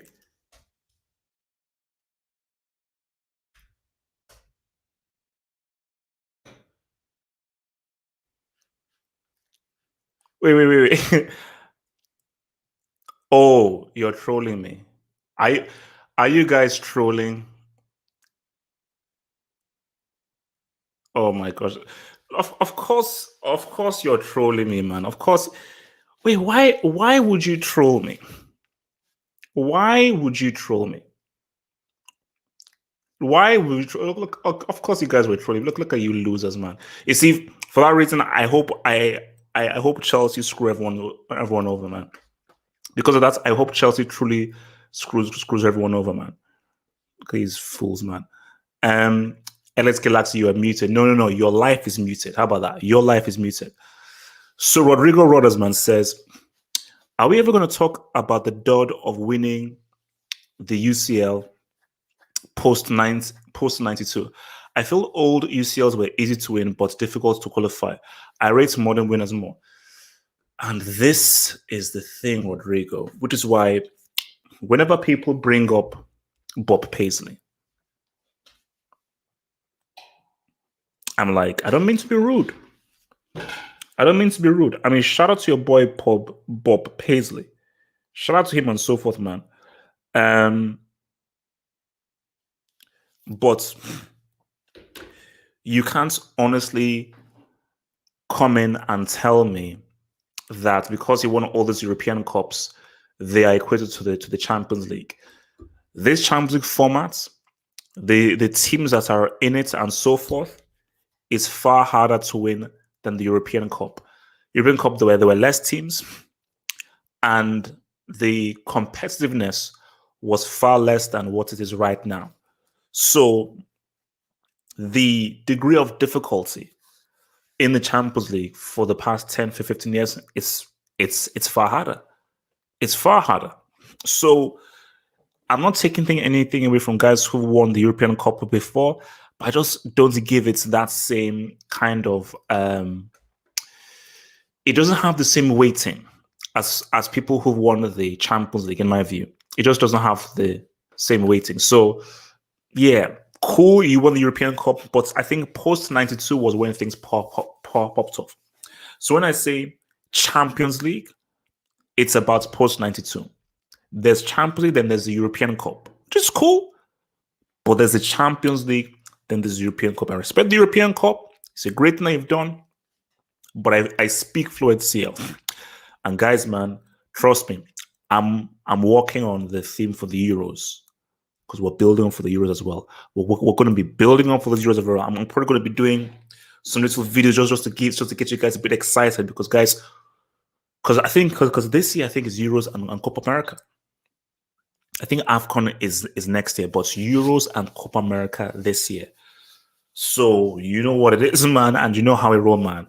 You know how I've been doing this for a while, man. Every game, man. I'll try. But every game, man, I'll be trying to see what's up.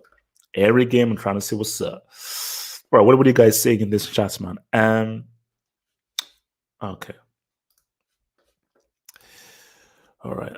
Let's just try and get these instrument. From Zahin, can you review the new CL format I personally like? Okay, let's check this out. So, new Champions League format. All right. What the fuck? New 36? Wait. Okay. Yeah, I'm happy. New 36 team Champions League format sets for final UEFA approval on Monday. The Champions League's controversial new 36 team format from 2024 is set for final approval by UEFA's Executive Committee on Monday. So, okay, the expanded Swiss style format is a cause of concern for the Premier League and many other European domestic competitions. One on Friday morning, fans groups wrote an open letter to the ESA's chairman, Andrea Agnelli, criticizing it. Okay, can we actually explain what the thing actually is so that we can actually know? Okay, let's go back, you asshole. Go back, you freaking asshole. Oh my god, why is this thing so freaking slow? All right. I just want thank you, BBC. I'm sure BBC will actually so cool. A decision on the planned okay, so under the new format, the current group phase would be scrapped.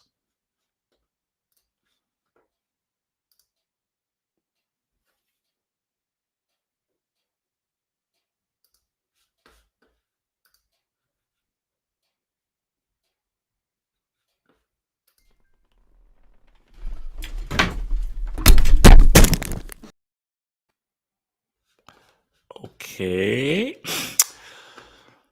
In its place, the number of qualifiers will be expanded from 32 to 36, with space for what? 2 wildcard entries. Why? Number of qualifiers.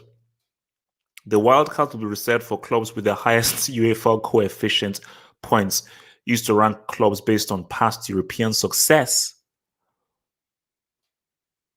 who have not qualified for the competition through their league position.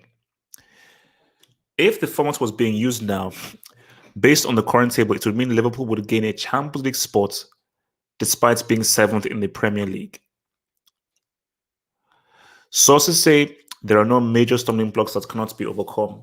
And rumored arguments are, however, it is known that within the major clubs there is disquiet over the under the new format, each team will play 10 matches against opponents varying in strength, with the results forming an overall league table. Those in the highest 8 positions will move on to the knockout phase, with those from 9th to 24th going into a playoff round. The new format will cause a problem for the English game, and in particular the AFL. These guys are really talking about the Papa John's Cup. Are these guys really bringing on the crappy Papa John's Cup? As the additional fixtures will need the midweek slots usually allocated to the secondary cup competition that nobody gives a frick about. Palace Chairman Steve Parish previously said that the 36-team Champions League would have a devastating effect on the English game. What could be for English football? Is 9% of these proposals which will give these responsible for running English. Firstly, the new format will require 19 match rounds rather than the current 13. 1, 2, 3, 4, 5, 6, 7, 8, 9, 10. Okay, oh yeah. Although, as the current last 16 schedule has games spread across 4 weeks, only 4 additional midweeks may be required. Oh no, no one cares about the AFL Cup. So basically, it's going to be a league format rather than a group stage and 2 wildcard entries. You see, the whole thing with the wildcard entry is I like people being punished for not making for Mexico Opinion League. I like that punishment. But the thing about the wildcard entry is the Champions League. Why do we like the Champions League? Because it's the best against the best. That's why we like it. We love it because it is the very best against the very best. And therefore, we have crazy matches like PSG Bayern. Now, for some reason, maybe a team which we know is amazing just mess up in the league. Like, they can't be motivated to say what's up to Pescara. They can't be motivated to say what's up to Croissant FC. Like, PSG, they lost to Lille.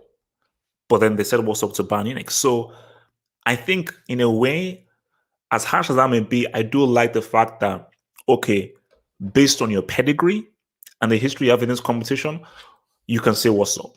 We'll reserve a table, we'll reserve a seat at the table for you because we know that, all right, because we want to try and maintain quality. I don't want to see Rosenborg up in this piece. I don't want to see. There was a team. Shout out to Krasnodar. Shout out to Krasnodar. Respect to Krasnodar. I want to see Krasnodar up this piece. I want to see Krasnodar up this piece. Okay, I want to see Krasnodar up this piece, man. Shout out to Krasnodar. I'm okay. Let's keep it real, man. And so wow, interesting, man. I've got to read more detail into it, man. I've got to read more detail into it. From Abracadabra, who says, "Thank you for the dub." HH, should Messi leave Barcelona if they don't win the Copa del Rey tomorrow? I'm hearing rumors he's staying. In the pre-match that I did, I said that Messi can't go 2 seasons trophyless. He can't. That would be disastrous. They still have a chance in La Liga. They still have a chance in La Liga, but to go through 2 seasons trophyless would be deep. That would be deep. Messi shouldn't stay regardless. Whether they win Copa del Rey or they don't, they shouldn't win regardless. Now, Laporta says he's now making headway in getting him to sign a new contract. Messi needs to grow some big balls. He needs to go some big balls because look, La Liga is not done yet. You know, it's not done yet. Like they could still win La Liga. That is still a strong opportunity. There is still a strong chance for them to win La Liga. Like it's still there. But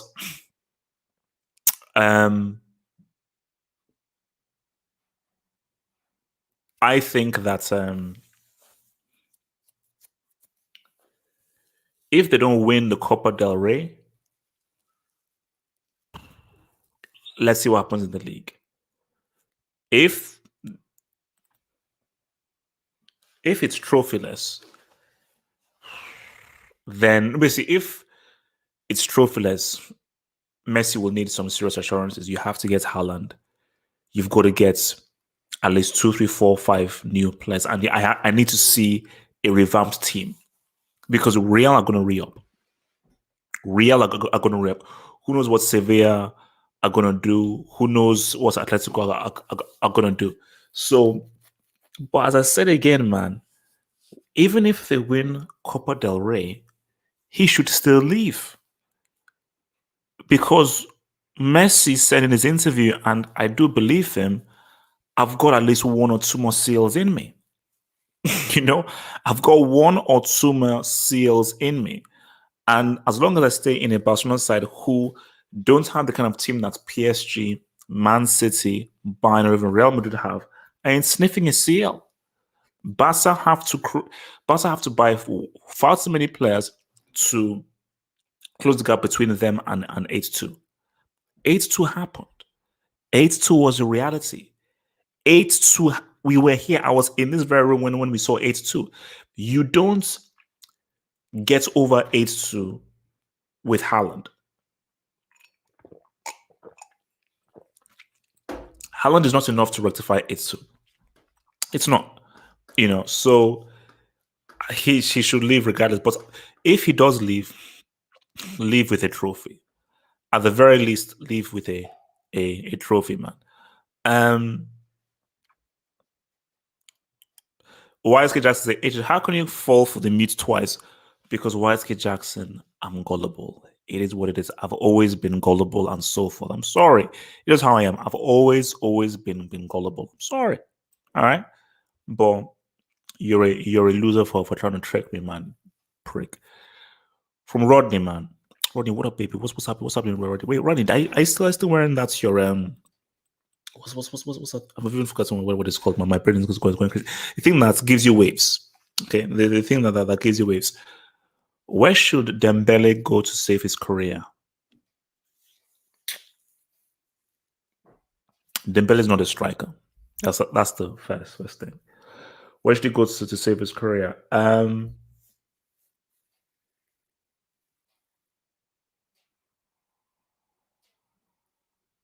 You know what? Marco Rose going back to Dortmund. Haaland may leave. But no, that would be a step back.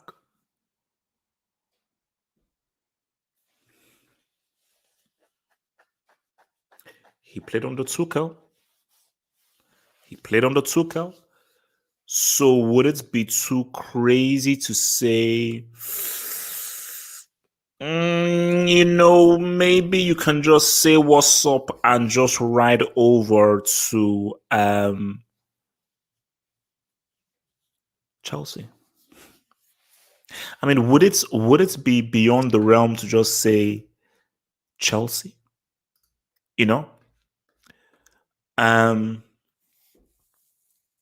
Chelsea. Why not Chelsea? Why not Chelsea? Chelsea would suit him. The way that Chelsea play, I think, would benefit him, and I think he'd have the freedom to express himself at Chelsea that he doesn't really have at Barcelona. He would definitely be played on one of the flanks, and he's played on the Tuchel. So yeah, Chelsea, come, and I will receive the ooze with open arms, man. From Antonio Badani, thanks for the double. Antonio Badani, who says, "What do you have to say to people who say the Centurion City are better than 2011 Barca? Also, why are English pundits trash? They're moronic all the time." So first part of your question there, Antonia. I don't know anybody who says that. Anybody who says that is a moron. You got 100 points in the Premier League, but you didn't win you didn't get to the semi-finals of the Champions League, which is a harder competition. I don't like. I respect the Premier League and so forth. What Norwich, West Brom, like what's it called, Kingsbury, Kentish Town FC.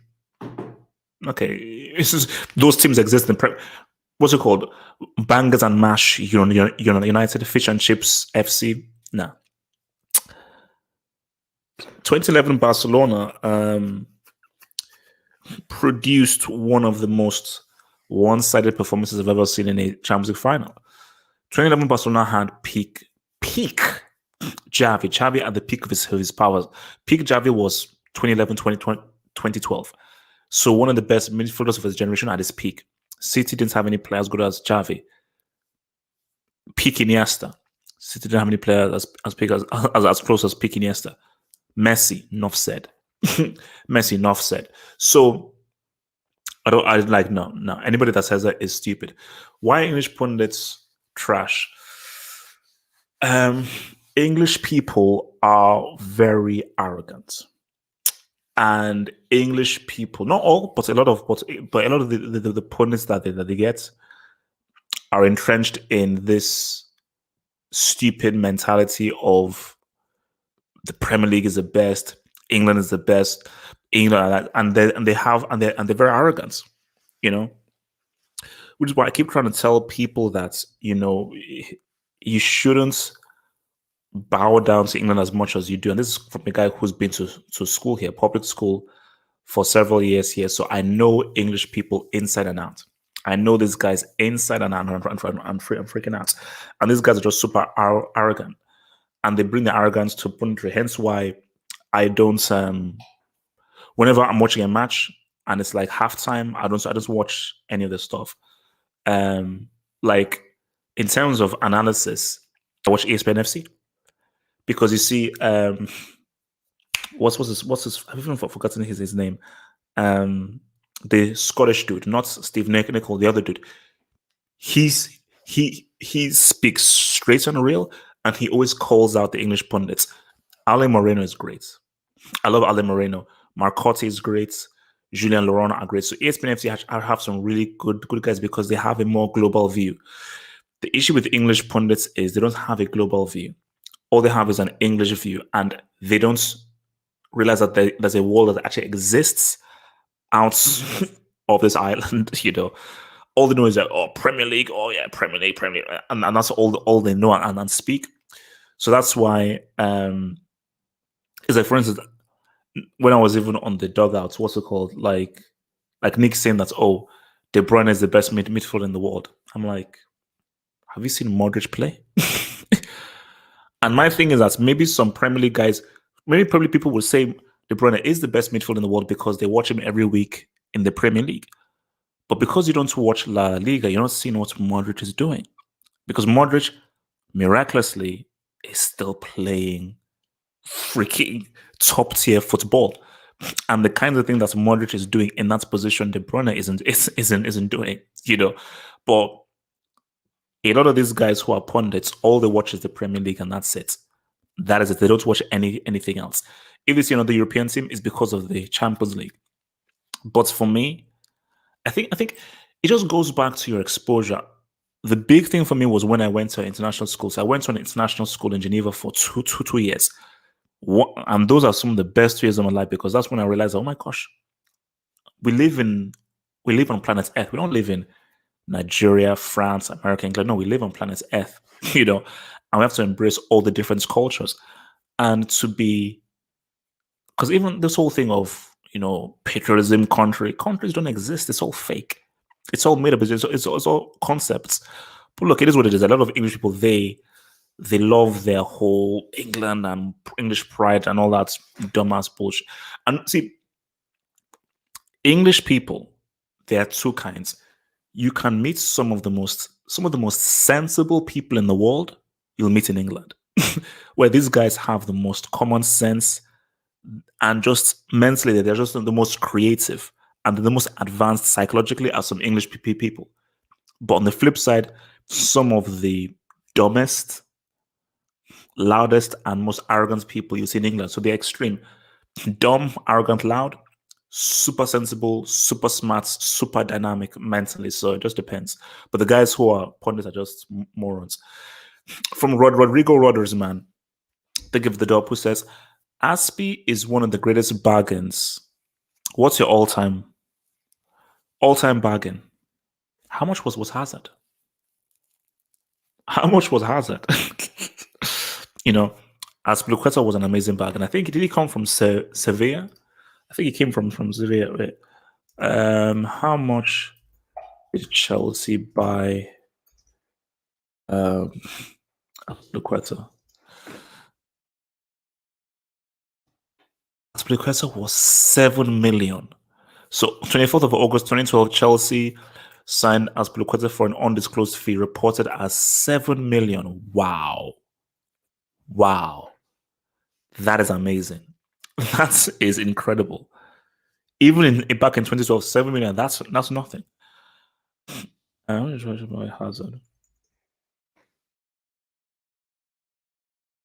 32. Okay. That's something. 32 is something. No, I mean, in terms of the value that you get from the player, bro. Yeah, I mean, yeah, I'll give it to you, bro. I'll give it to you, bro. Yeah, okay. I'll give it to you. Azpilicueta. I mean, all our bargains.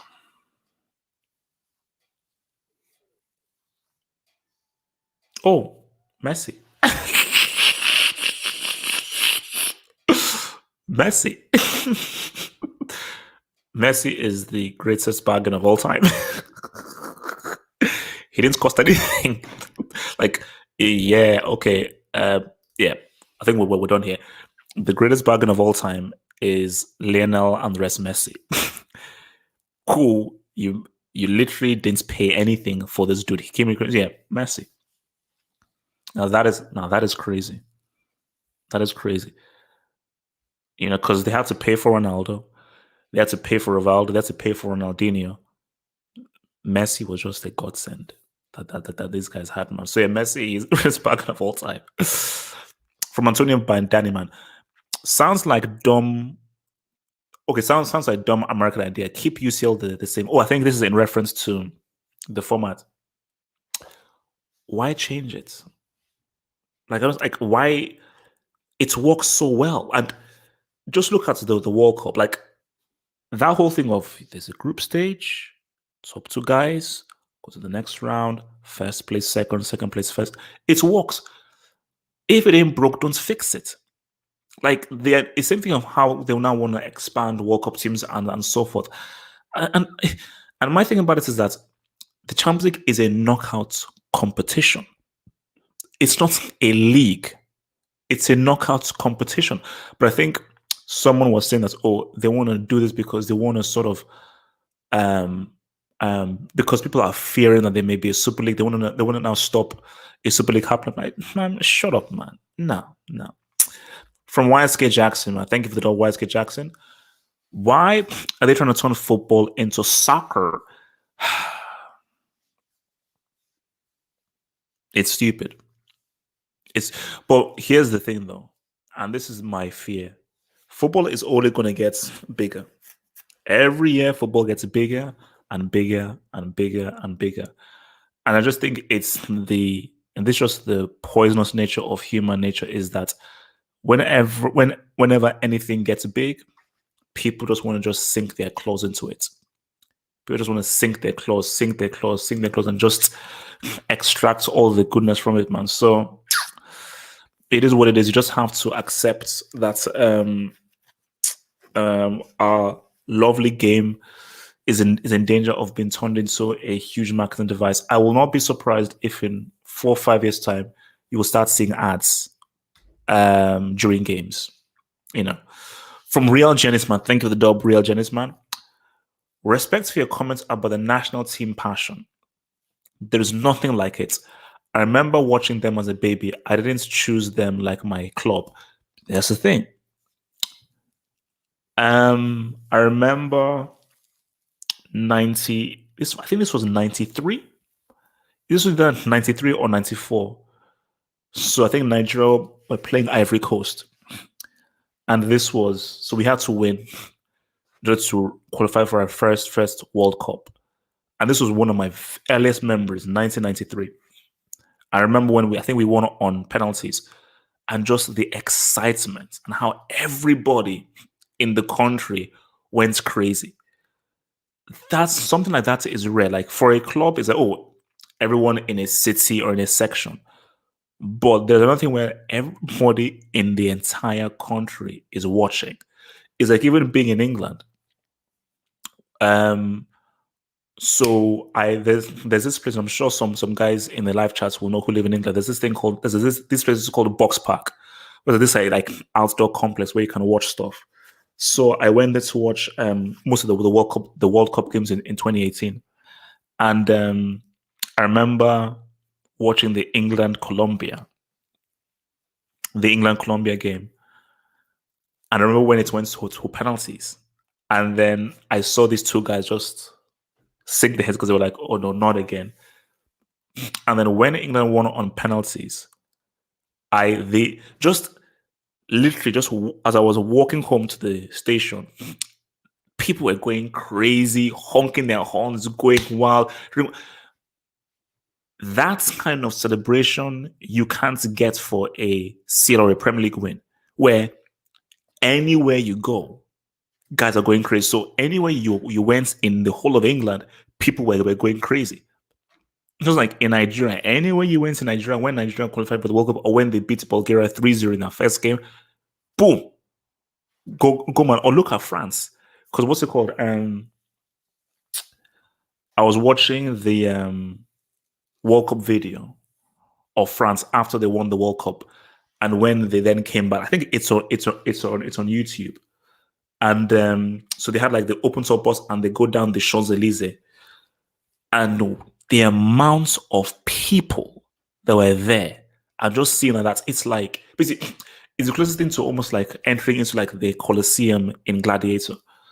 Just to see the sheer amount of people that were there, it's like, wow, it's different. Like the feeling of winning a World Cup, it's unlike anything. Especially when you go back home and you just see an entire nation celebrating you. It's mad, man. It's mad, you know. That passion is intense. It's fully intense.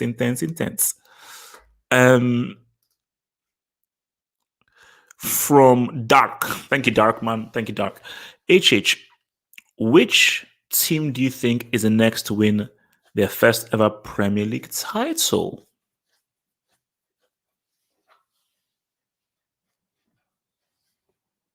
Hard question, bro.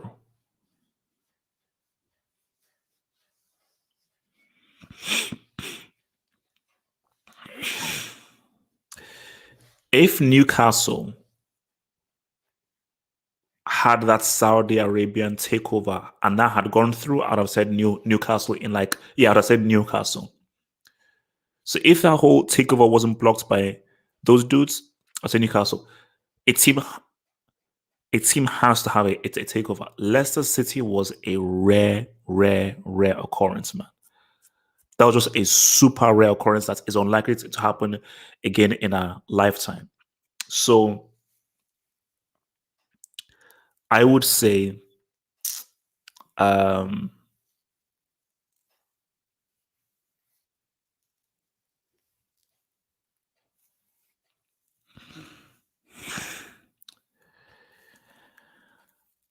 I mean people would say that the right answer people would say is Tottenham. But there's something wrong with Tottenham, man. There's something chronically wrong with Tottenham that I can't say them. So I will probably say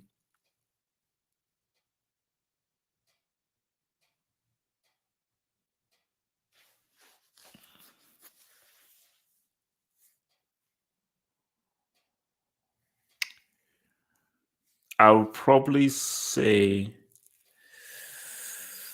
Everton. If I had to pick, it's between Everton and Newcastle. But Newcastle are in such a state. I don't know. If Newcastle get a takeover, I will say Newcastle. I'll say Newcastle. If they never get a takeover and I have to pick Everton, I would just say there's more of a chance of Everton winning the Premier League than Tottenham. There's something wrong with Tottenham. Tottenham just have a specific disease that I'm just saying no. So I'll say Everton. From YSK Jackson, who says HH and ESPN bricks equals major Cristiano agenda. Wait, do those ESPN guys don't think they have a Cristiano agenda? They like Cristiano there, don't they? You know, I'm sure those guys like don't look. They're pretty fair with regards to Messi praise and Cristiano praise. But I think people always say that Dan Walker hates Cristiano, and I don't have a Cristiano agenda. I just want him just change your name. Don't use Ronaldo. Ronaldinho is called Ronaldo, but because out of respect, he named himself Ronaldinho. So which is mini Ronaldo. So just call himself Cristiano. That's what I want. Rodrigo Rodas who says, would you be in favor of expanding the Club World Cup? No point. No points. What's the point? Because the Club World Cup should be the best teams. So the African winner, European winner, South American winner, Asian winner, so forth. That's because the Club World Cup is pretty much the club version of the Confederations Cup. But my thing is that there's no point in expanding it because that European team is too strong. You know, once you win the Champions League, you should win the Club World Cup. Apart from very few anomaly years, 9.9 times out of 10, the team that has won the Champions League has won the Club World Cup. So, now, no points in expanding it, man. Completely no points whatsoever, man. Because it's like the European team is always going to win, man. So, all right. So, what do you guys? So maybe last 5 minutes, man. Last five minutes, and then I'll be out of here, man. Last 5 minutes, and I'll be out of here. So let me see if we can. So, how high do you rate Pochettino? Not so highly. I respect him though. He is a good coach. He's a good coach. But I don't rate him super highly. But he did well against Bayern Munich. But now, see, for me, we're not going to see what Pochettino is made of with this game against Man City, because he raised his stock super high in that win over Man City. That was huge when he had Tottenham, but his stock plummeted down low in that CL final, man.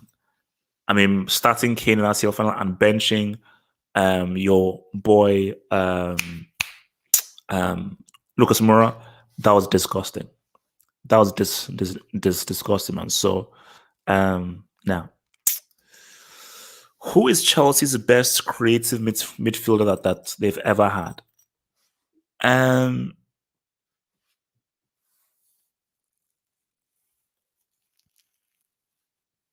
Mata was very good, bro.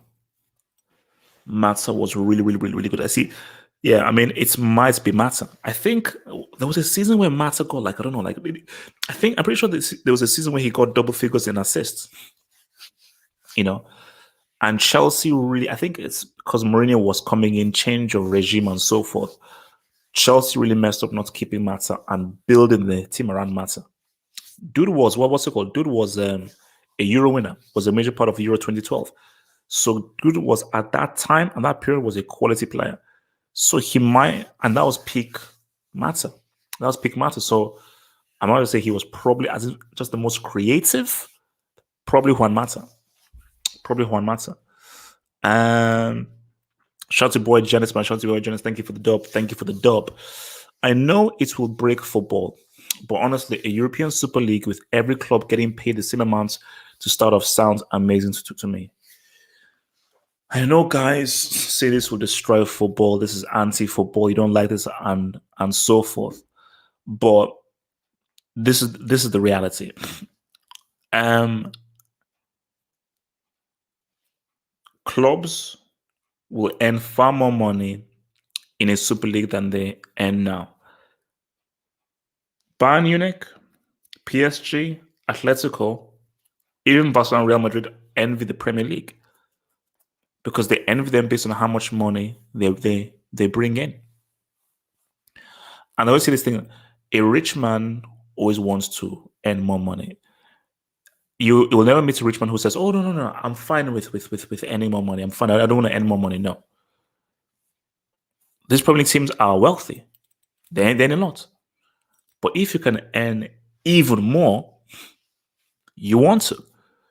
So if Amazon comes to Chelsea, City, United, Bayern, Juventus, Inter, PSG, Barcelona, Real Madrid, Bayern, and says to them that come under our umbrella and you will pay you 5 times more than these that from our subscription service and so forth, where we have exclusive rights for a Super League, we will pay you 5 times more than you earn in the Premier League, La Liga, and so forth.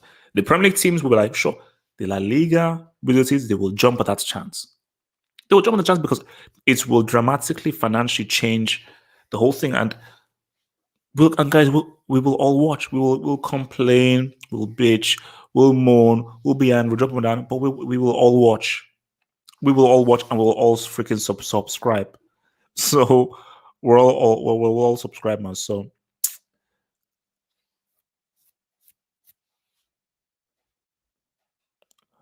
um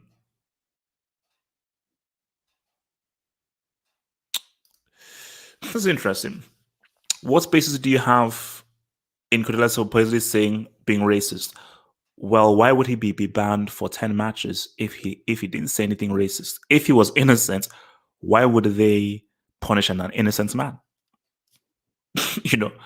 So from what I heard, he called I think Kamara like a monkey, which is racist. So that's what I heard that he called him a racist, and I think the term was a monkey. So, and because he's banned and it's proven based on witnesses, he's been banned. And I will 100% generalize Slavia Prague because these clowns allowed their hardcore fans to double down on their racism, and the club did not denounce what was said. And you had a position where you could have taken a knee and showed that you were in solidarity with fighting racism, but you didn't. You stood there while other guys took the knee. And do you know what was the most painful? The black players. Those black players stood up arms in arms with their fellow players, and those black players stood while seeing Aston players and other black players kneel. You know the word I'm thinking of. I'm not gonna say it. I'm not gonna say the word, but you know the word I'm thinking of. You know the word I'm thinking of. You know it. I don't need to say the word, but you know it's man.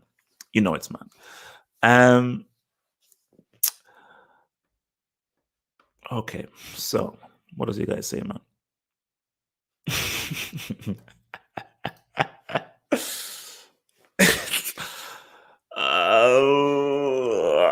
Yeah, that one. Yeah. So, LSK, I don't plan to. Okay, I don't plan to. Let the season finish, and we'll cross that bridge. But LSK Laxon, I will not. I refuse to put any negative feelings through there. And let me be real with you. If they end up in Europa, LSK, you are banned from all hangouts. And I'm not joking. If Chelsea don't win the Champions League and don't finish top 4, LSK Laxon, you best enjoy these last few hangouts you're being allowed in, because you will not be allowed. I will ban you because I'm petty. Because I'm petty. Okay. And as people who know me, I am extremely petty indeed. I'm very, very petty indeed. Shout out to Mr. Abracadabra, who says, HH, can you do the CL watch alongs with Hangouts guys, Twitch or YouTube? Difficult. But I will try and find, I think there is potentially a way. There is potentially a way, but it's going to be difficult, because my thing is, there's potential way of doing it where we create a room on a separate app, but we're obviously still streaming on a different app. So let's say we use StreamYard to sort of stream, but then we're now in a separate app on Discord where we can actually view the game. So it's a technical thing, but yeah, it's something that I'll try, because we have to do it in a way where everyone in the room is watching the same feed. So nobody is behind before. So everybody's all watching the same feed. So maybe like on one app, we have the game as a feed, and then we're now sort of recording on the app. So it's going to be hard, because the thing that Twitch and YouTube, you can't show any matches, or else copyrights will just screw you in that. So you can't show any matches. But you're going to find a way where we are viewing the match. It isn't being shown on screen, but all of us in the room can view the match, because that would be amazing. That would be amazing, and I am going to think about that. I'm going to think of a way of how we, as like a Hangout crew, can watch the match, watch the same feed, but that isn't streamed out, man. So, because that would be crazy, bro.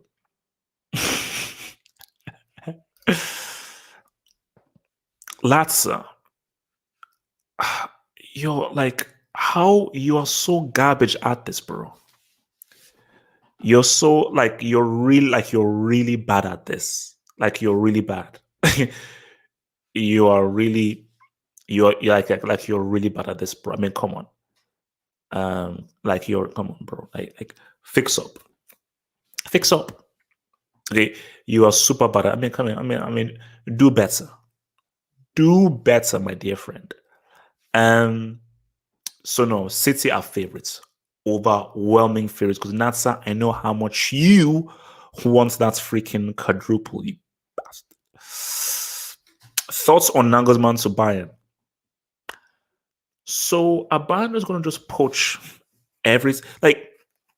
guys, can someone stop Bayern from doing this? You can't keep poaching the best players and managers from your closest rivals. You can't do that. Or does no one care? Okay, cool. So I guess no one cares that Bayern are This is the best player of our rivals. This is the manager of our rivals. So it's a tough job for Nagelsmann to take. Tough job, man.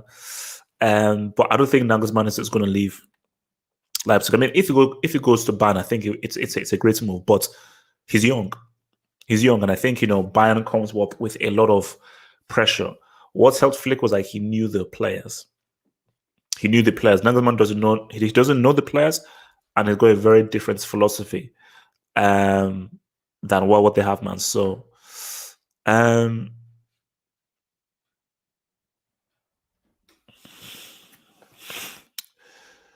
all right. So, guys, it's all good.